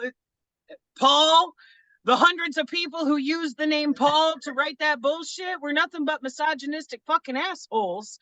And it was exacerbated by Constantine when he brought together the Septuagint of 70 priests and scholars to canonize the Bible in order to spread it throughout the Roman Empire and use it as a tool of social oppression. He made sure that everything was fucking redacted to the point that it was nothing but patriarchal trash, because if you subjugate half the population with sexism right off the bat, then, you know, you're going to have a lot easier time and more opportunity to oppress the entirety of the masses using that religion, you know, of basically going, okay, the government and the church tells the men how to run the home, and the men are the enforcers to keep women in line. And it's fucked. And look at the damage it's done worldwide, thanks to Christian colonization, you know? It's fucked. It's fucked. And now it's been twisted to the point of motherfuckers here with their pull yourself up from your bootstraps ideology, and then they call themselves a Christian. It's like, when the fuck did Jesus say that? When? Show me the verse. Where did he say that bullshit? I'd love to know. You're right. You're right. You got it on point. I'm a bit of an asshole about this stuff. I think you got your atheist teaching down to the point. I got many years practice.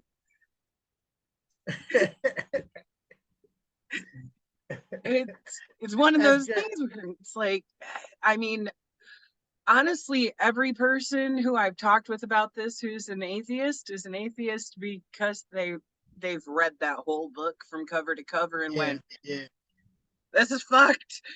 How can you believe this?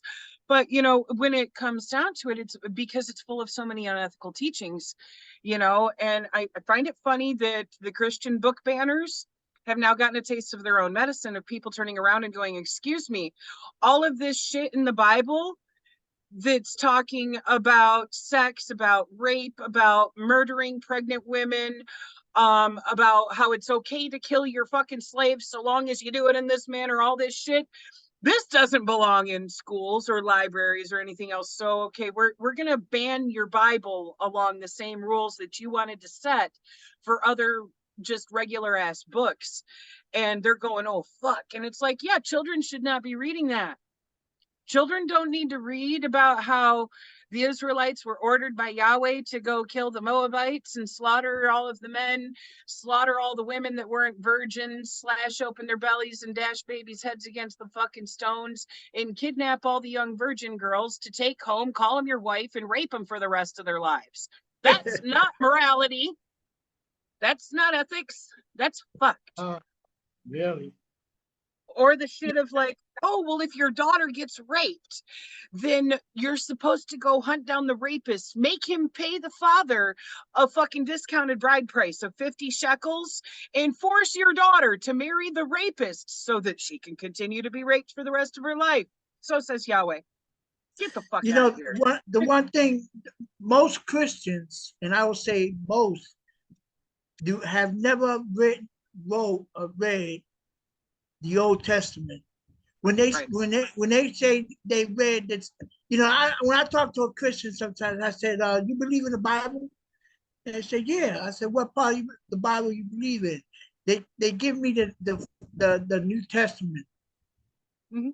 But they don't talk about the Old Testament. I said, have you ever read the Old Testament? Oh no. Why not? It's part of the Bible, ain't it? Oh yeah. Well, even if they have read any snippets from the Old Testament, hell, even the shit from the New Testament, they're not sitting down and reading that book cover to cover. They're only being exposed to the parts that their pastors are focusing on in their Sunday sermons of here's the part we're telling you to read for this week. And so if they know any of the Old Testament at all, it's typically you know, like the creation story, Moses' story, the writing of the 10 Commandments, all that good shit, you know, and oh, you wandered for 40 years in the desert, and everything is 40 years, 40 this, 40 that. I don't know why that's such a fucking magical number, but it's that stuff. It's brief surface overview. They might even know the story of Sodom and Gomorrah and have horribly misinterpreted it to be anti-gay when really it was anti-rape, specifically anti-rape of men, because that whole confrontation between Lot and the townspeople was him saying, no, you can't rape these men who are visiting. Here, take my daughters and rape them instead. So it was specifically only calling out them wanting to rape the men. It's really fucked. And they of course cut the story off before the next part of it, where Lot and his daughters escape Sodom and Gomorrah. Mom turns to fucking salt because she turns around looking back at the city. They end up living in a cave by themselves, and the daughters are forlorn because they cannot find any men to breed with. And God said, go forth and be fruitful. So they get their father drunk and rape him in order to get pregnant by their dad. They don't teach that one in Sunday school, but that's the conclusion of that story. Yeah. And it's like, Comrade Joe, how you feel? Well, I feel good. I'm just multitasking and stuff like that. But I'm like, glad. well, I'm gonna go touch back to what my daddy says. When it comes to talking about religion and politics, I'm gonna be like Bennett, and I'm not in it. Or yeah, so like, but I know there's a lot of popular beliefs, and of course we have to understand and respect others' beliefs, but at the same time they have to respect our beliefs also too. So it's like it's a little give and take, and when it comes to talking about that. Absolutely. But it's I don't know. I don't want to say too much. I was trying to be like cordial. But I got a lot I can say, you know what I mean? Like, I just think we need to just draw into knowing who we are, where we come from, what our families felt, what our families believed, even though they might have been waywarded in the past. But as we're awakening to new revolutionary soldier brothers and sisters, in our awakening of understanding the grander picture of things, we definitely got to do our homework because it's not easy. That's all. And I feel That's when it right. comes to Go ahead, sis. okay, when it comes to the revolutionary conversations and anybody bringing religion into it, if you are speaking with somebody who is religious, by all means, you don't need to, be as brash as I am about it sometimes here. I'm speaking with comrades and friends, but it is important though to point out to them, what the fuck would Jesus do? What would Jesus do? Is he going to do the shit that, this church, for example, in the book has been pushing of like trying to silence people calling for, food and clothing and education programs to be happening in the church? Or would he say, pull yourself up from your bootstraps? Because, if their actions are not aligning with that core tenet of the ideology, then there's a fucking problem. And I think that's really important that they highlighted that in this book, of them having contention with the church itself, who they were coming to going, this would be a place to do this because, it's exactly what Jesus taught, to feed and clothe the poor, to help them with healthcare, to help them with housing, things like that. And to get that kind of pushback that they received for just trying to help the community, getting beaten and arrested by fucking undercover pigs, that's fucked. That pastor was fascist. Let me say this, man. Even though, man, we have to respect the fact that, everybody got their religious views and stuff. We got to look at it, man. We talk about building a new society. We talk about building a new society based upon reality, based upon a lot of things, and when you look at when you study science, you know, you come to realize that, I mean, look, when you look, you know, the other day I was with my granddaughters, a few of them, and I sat them down and I said, look, I had a ball, a ball. I drew a ball and a piece of paper, and I said, where do you think you are in this, on this planet, on this drawing? And one of them said, oh, on the bottom. I said, good. I said, where do you think you are? Everybody pointed to the bottom. I said, well, therefore, if you're at the bottom at the ball, then you're looking up, and when you look up, to your interpretation, that's heaven. But you're on the bottom. What about the people who are at the top? When they look up, what do you think that is? That's heaven too. And what about the people on the side, on different sides? When they look out, that's heaven too. So how many heavens do we got? See, that's a simple sign, little things for kids to understand. And they say, well, I don't know. You know, I think that there's only one heaven. But if you're in the bottom of the of earth and you're looking up, then you look up, looking up. That's your heaven. That's your interpretation of heaven. People on the side, that's their interpretation of heaven. So really, do you think there's a heaven? And one of us said, no, there can't be no heaven.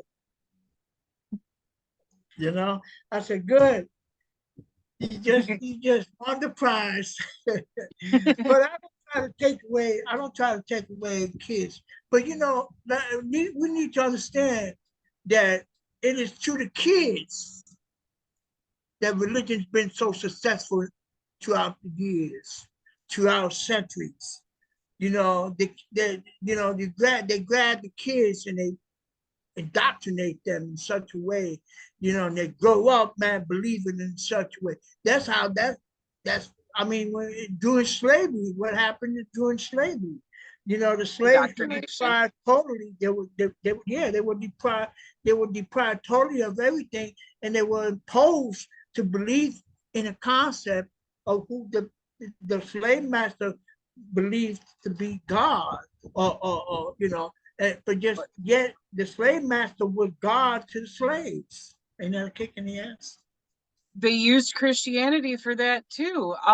Specifically, some of the laws in Leviticus and Deuteronomy that I was referring to a few minutes ago concerning owning slaves, beating your slaves, when and how it's okay to kill your slaves, all that other fucking shit. And they used that ideology to uphold and reinforce those dynamics of master and slave. And it's fucked. It's a direct misinterpretation, because if you were to actually read the ancient scrolls, the word isn't slave, it's servant, more as in like a indentured servitude type of thing, of like, okay, if there's something that you want to make trade with this other person for, then you can trade them your labor for that for an agreed number of years, etc., whatever the case may be. There was a lot of arrangements made like that, whether it be somebody wants to marry this other person's daughter and is earning the right to do so with indentured servitude in order to pay the bride price, because, you know, of course, everything's got to be a fucking sale. Things like that. But the fact that there was even guidelines put in there of like, if you beat your slave and they die within the first couple of days, then you're guilty of murder. But if they live for a few days before they end up dying from it, then, you know, now you're good. And it's like, oh my fuck. And, you know, a lot of the stuff that is in there just was used to indoctrinate and reinforce in people the manifest destiny racist bullshit that co-opted these religious teachings around 500 years ago. That's actually how people convinced the church, because the Roman Catholic Church was still the head of government over all of the monarchies at the time.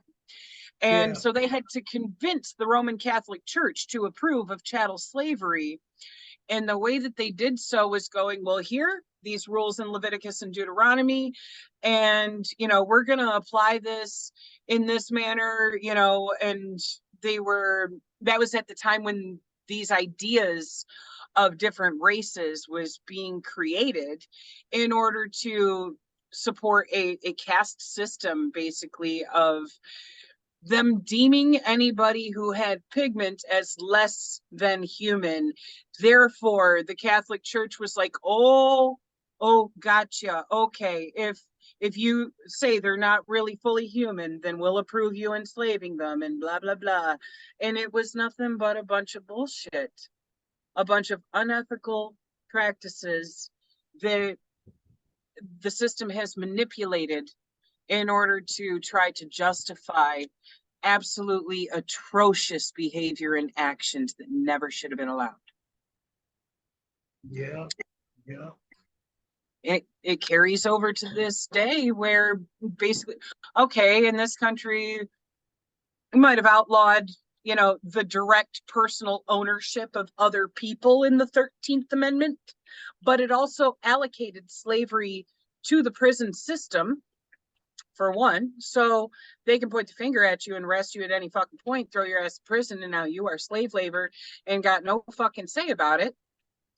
And it's also transferred over to the economic system where, you know, basically the masses, the majority of people in this country don't fucking make enough money even to survive and are therefore under wage slavery, where, you know, your employer doesn't have to make sure that you have housing and food and clothing and medical care for your injuries or illnesses, anything else like that, which slave masters used to have to cover because that was an investment in their quote unquote property. So now it's to the point where it's like, okay, you've got to live perpetually in fucking debt. Good luck paying the bills to even meet points of survival, let alone anything else. And it's like, it's really not any different. It just allowed them to expand it beyond their Untermenschen idea of, you know, certain people being less human to just, if you're poor, if you are lower class, then you are now the Untermenschen. And it's all fucked. It's all fucked. And, you know, that kind of stuff right there is exactly why we need to be building these programs of our own for serving our communities, to make sure that everybody has access to food, to shelter, to clothing, because we can't count on this fucking system. The system is totally okay with all of us fucking dying. So, you know, they don't care. They don't give a fuck. They look at it as, you're replaceable. If you fucking die, we'll find somebody else to take this shit ass job. You know, you could be working for a place for 37 fucking years. And if you kick over dead, they're going to have an ad up for your fucking job to be replaced by somebody else in 24 to 48 hours in most instances. They don't fucking care about you. So we got to care about each other. Right. And I think that's a threat in itself, man, when people start caring for each other, because now the system questions that, you know. And I think that's one of the reasons why, man, you know, they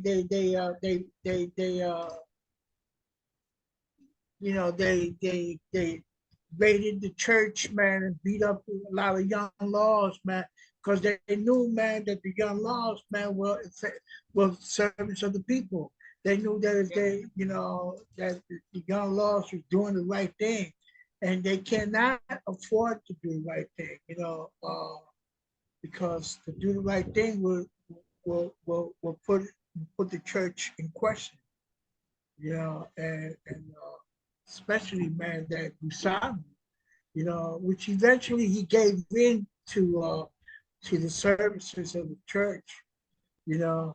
But when you do something good for people, man, you know, it's always saying, when you do something good for people, it always comes back to you. I may want to believe that if I want to, but when you do something good for people, man, it comes back to you. You know who comes back? The system comes back to you. And the system is the one that pressures repercussions and all that. I mean, the Panthers is a good example, man. I mean, you know, who were the Panthers? They were serving to the people. They were doing as much as possible to serve the needs of the people, man. And the system just destroyed them. You know, so you know that old saying, if you do good, it'll get back to you. Yeah, that's questionable. That's questionable.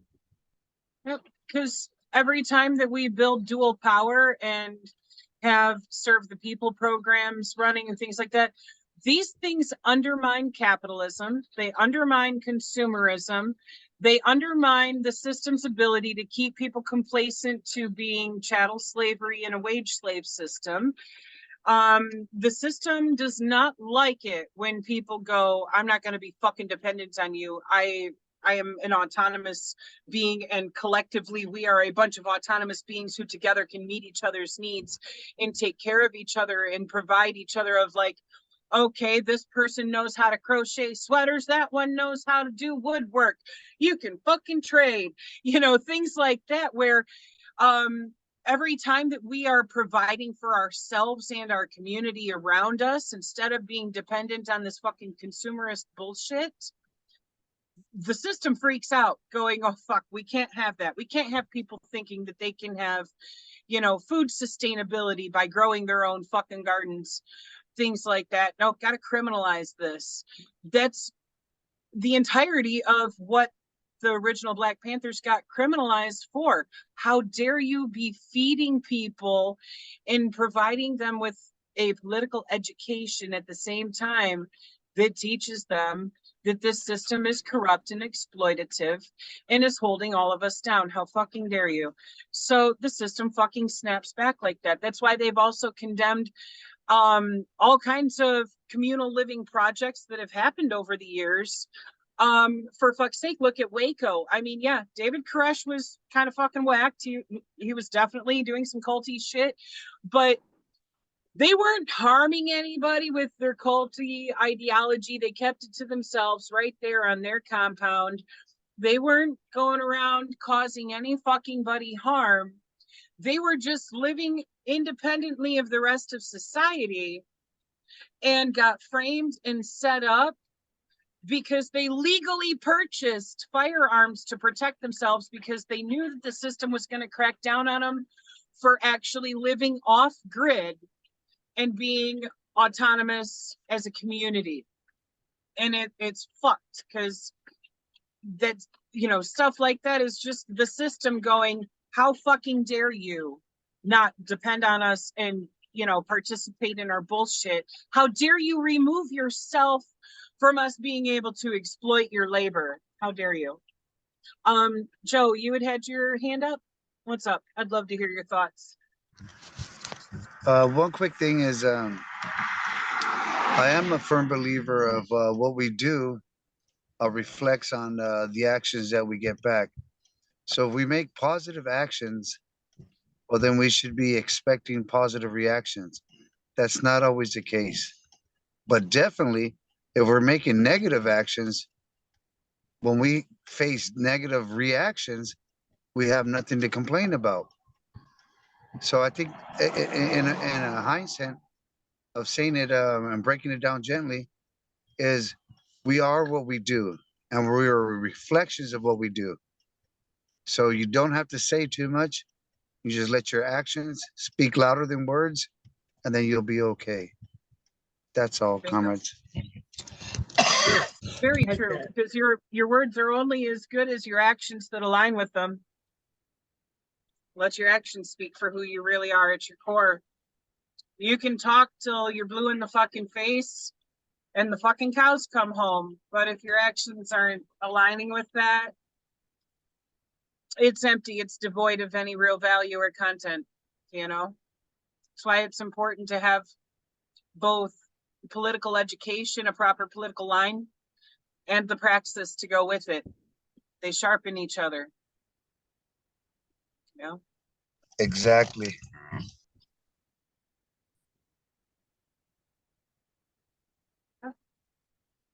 I'm curious, does anybody else have any thoughts to contribute? Sean, I I would see like you've been to talking in add the chat. in real quick, if you don't mind, sorry, Go for that it. the system that we have currently, this capitalist system, is exactly what you would expect when you put men in charge.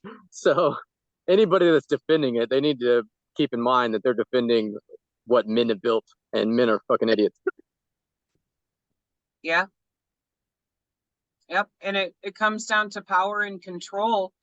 It's one of those things I love to point out to people when they want to control the lives of others in manners, you know, like the Christo-fascist things we were pointing out here concerning the sexual revolution, the whole 9 yards. Like if you really want to control somebody, start and end with your fucking self, because you are the only person that you have the option to actually control. Maybe you should, you know, have some self-control over your own choices and actions and not try to impose yourself on somebody else's, because the only point at which anybody's got the right to be like, hey, wait a fucking minute, stop what you're doing, is if that person is actually causing harm. And not participating in someone's belief system, value system, whatever, you're not fucking harming anyone. So it's like, okay, the Christo-fascists, in this case, they didn't have the right to fucking impose that on the young lords who were just looking for a space to use to be able to feed kids. Feeding kids, how is that something the church is gonna fucking stand up and speak against with a straight face?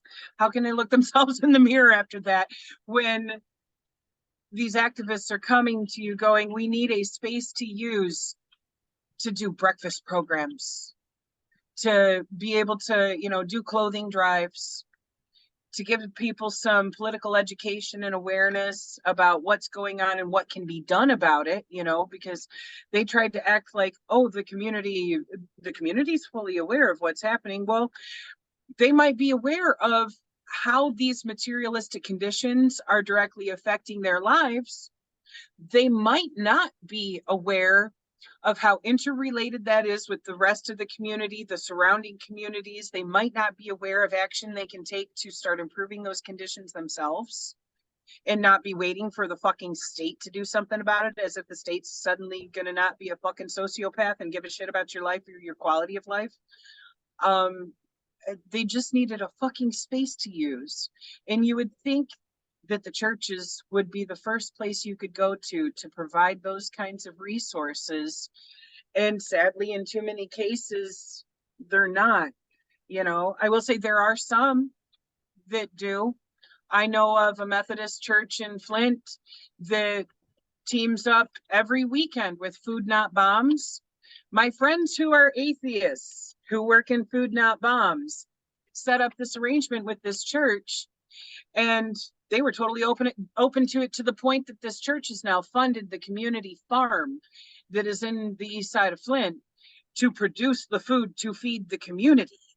And it's like, okay, these guys are actually following Jesus's example and putting their money where their mouth is and having their actions align with their words.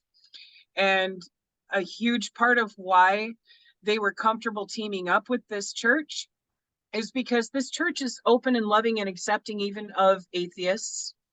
This church is open and loving and accepting of the LGBTQ community. They've even got a huge rainbow room in their basement for activities where they have an LGBTQ group from the entire community that comes together and has gatherings there. This church actually does stuff like, you know, having the youth volunteer to go around the community and mow lawns for the elderly and, you know, physically disabled who can't handle it for themselves, to mow the lawns on abandoned properties, things like that. So I'm glad that there's some out there who actually do put their money where their mouth is and practice what the fuck they preach. But I'm still looking at the rest of them, like this church that denied the young lords access to the building to be able to do such community programs, and giving them the side eye, like, why aren't you?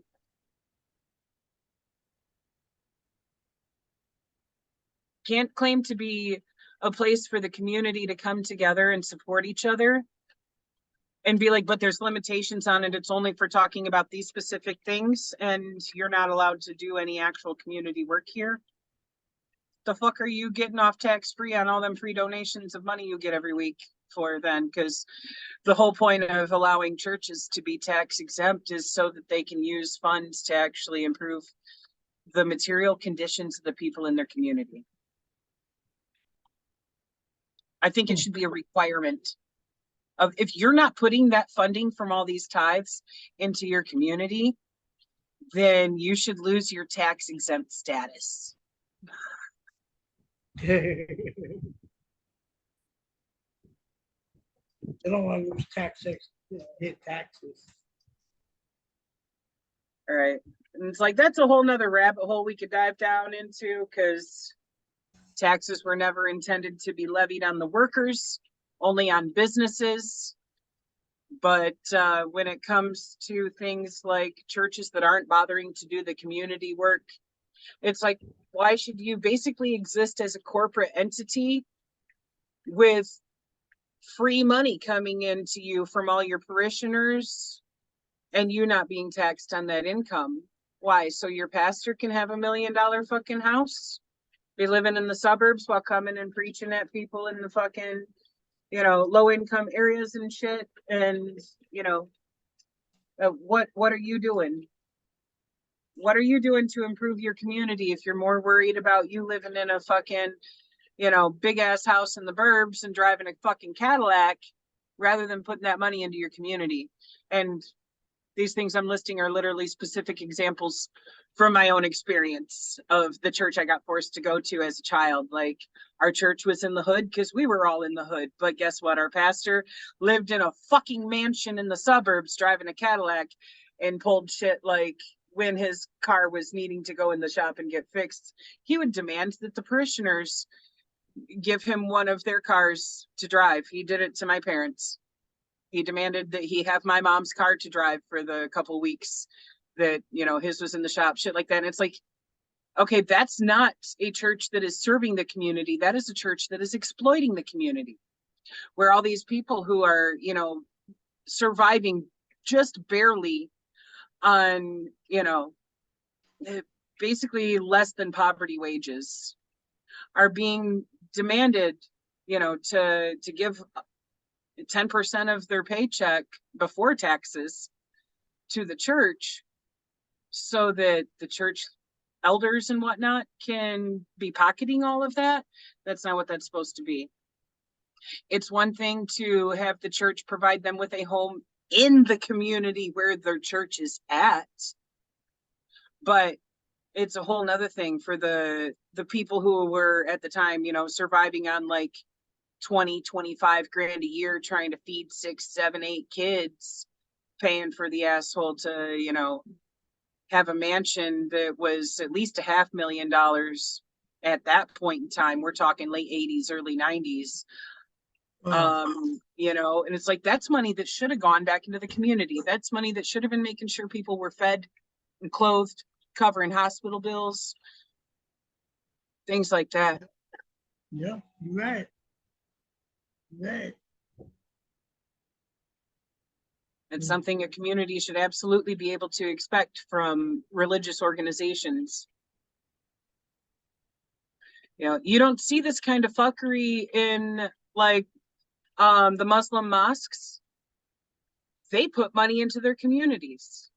They send money back home to make sure that their extended families have food and shelter. Why is it that the Christian churches are even allowed to say no to activists who are wanting to do community programs there? Shouldn't be allowed to. It's like, that shouldn't even be optional. That should be required.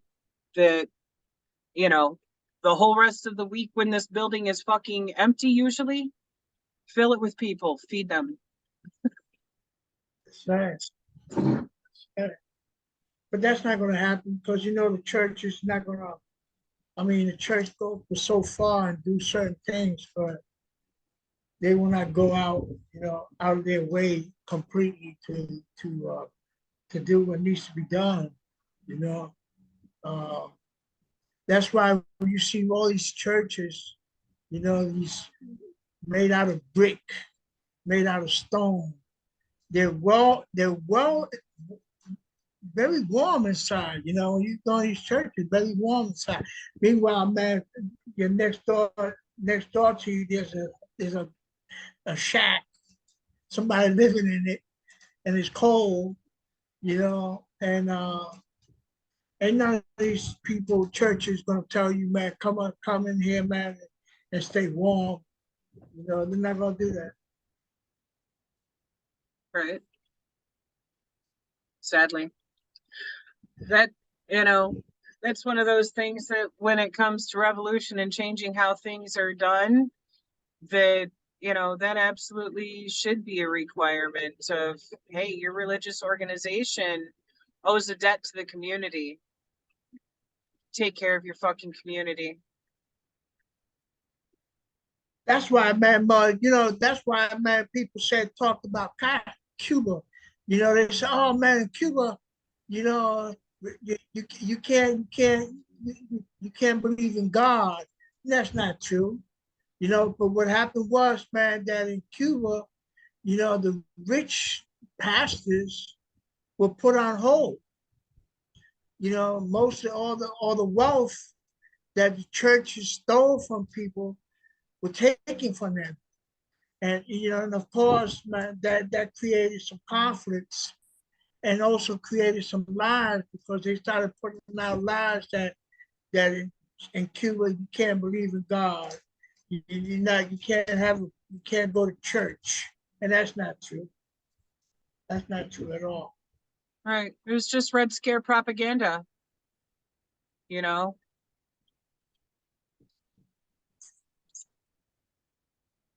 It's all fucked, bunch of lies. And, you know, for even like that Gusano pastor at the church they referenced in the book to be pushing that kind of ideology of like, oh, I had to escape because I wasn't going to be allowed to be a pastor, automatically made me question how hard were you exploiting your parishioners that you were concerned about not being allowed to continue doing what you do? Because if you were actually serving your community, they'd have been like, cool, keep doing that. But if you're exploiting your community, of course, you'd, you know, have some repercussions to deal with for your bad choices and actions. You know, as Sean pointed out a moment ago, weaponized apathy. Yeah. There's got to. And Go ahead. no, go ahead. Go ahead. I was just going to say there's got to be some ethical standards set for how these things are allowed to operate. And I point out ethical, not moral, because morals change with your belief system. Ethics don't. You know, one thing that right after the Cuban Revolution, you know, a lot of people got killed, executed. And the only reason why they got executed, put up against the wall, shot, because they were capitalists. They were rich capitalists. They refused to turn over their wealth, you know, and so the government, you know, they say Che was a murderer. Che wasn't no murderer. Che did what he had to do, you know, and people that died, that got killed or shot, you know, got shot for a reason. You know, the people question that reason and explore that reason, they'll find out that it was justifiable. Absolutely. Because we're not talking about, oh, this person got killed because they owned a business. No. The people who got executed during the revolution were fucking slavers. They were slave owners. You know, you hear Gusanos here bitch about, oh, the Cuban government, you know, took over my family's home. They made us homeless. Motherfucker, what home was that? Was it a plantation? Because you fucking deserve to lose your plantation and not be allowed to own the slaves that you had working your plantation anymore, motherfucker. You know, like, wow. Oh, wait, my eyes are dry. I don't feel bad for motherfuckers who owned plantations and were enslaving people, as if they deserve some empathy because they were disallowed from continuing to be slavers. Yeah. Fucked. It's all fucked. Oh, Oh fuck. I just looked at the clock. We are at 2.5 hours. So we should probably wrap this up. yeah. Well, let's wrap it up, man. Call it a day. Indeed. We did good, man. We did good. Yeah, this has been We an spoke excellent. about the church. We spoke about religion, but it was all related to the book. Right. How many world problems did we solve today? You know how we are, man. Especially with Gabby when she's here. Oh God. Yeah. She Oh would yeah. have she would have still been talking. She goes off on some good rants though. I like the Gabby rants. They're pretty fucking epic. But yeah, she's at school today. She started college today. So, all power to her. Working on, So you gonna be coming to our sessions? If I remember right, I think she said she does have Fridays off. So she'll still be able to attend Fridays and Sundays, but Monday through Thursday is basically all afternoon and evening. The classes are really long. So she won't be able to be here for the Monday sessions for 2RC readings or the Tuesday sessions for the UPM readings. I'll be here Tuesday. Yeah, I'll just be hosting it for her in the interim for the Tuesday sessions. So that way we can keep that going, because that has actually been a really good thing to add to the mix here, and especially kicking it off with reading Wretched of the Earth. Fucking love that book. I'll be here. I'll be here tomorrow. No problem. What I'll time is stay- it tomorrow? Active too, comrades. I didn't mean to cut you off, hermano. I'll stay active What too. time is Go ahead. Tomorrow's session is 5 p.m. Eastern time, 2 p.m. Pacific. Okay, 5 p.m. No problem. I'll be here tomorrow. Yeah, you see Awesome. this? That's one of my granddaughters. Hola. ¿Cómo What time estás? is that central? Sorry, Dana. 4 Central, Sean. Okay. All right. Well, I hope to see you all tomorrow for reading some more Wretched of the Earth. If not, I'll likely see you on Friday to continue on this book. Yeah, But- okay. Power to the Right. people. Comrades, all power to the people. All power. Okay, Hey, okay good luck. Joe, cuídate, ¿ah? Igualmente, All carnal. power, baby. Que gusta tu tiempo con tus nietos. Está chévere. Sí, ya tú sabes. Hey, Yo qué voy a suave. estar con mis nietos. Ah, man, no sonríes, sabe, qué suave. All right, comrades. Cuídate, negrito. Buenas noches. Buenas noches. Hasta mañana. Hasta mañana. Adiós. Adios. Love you guys.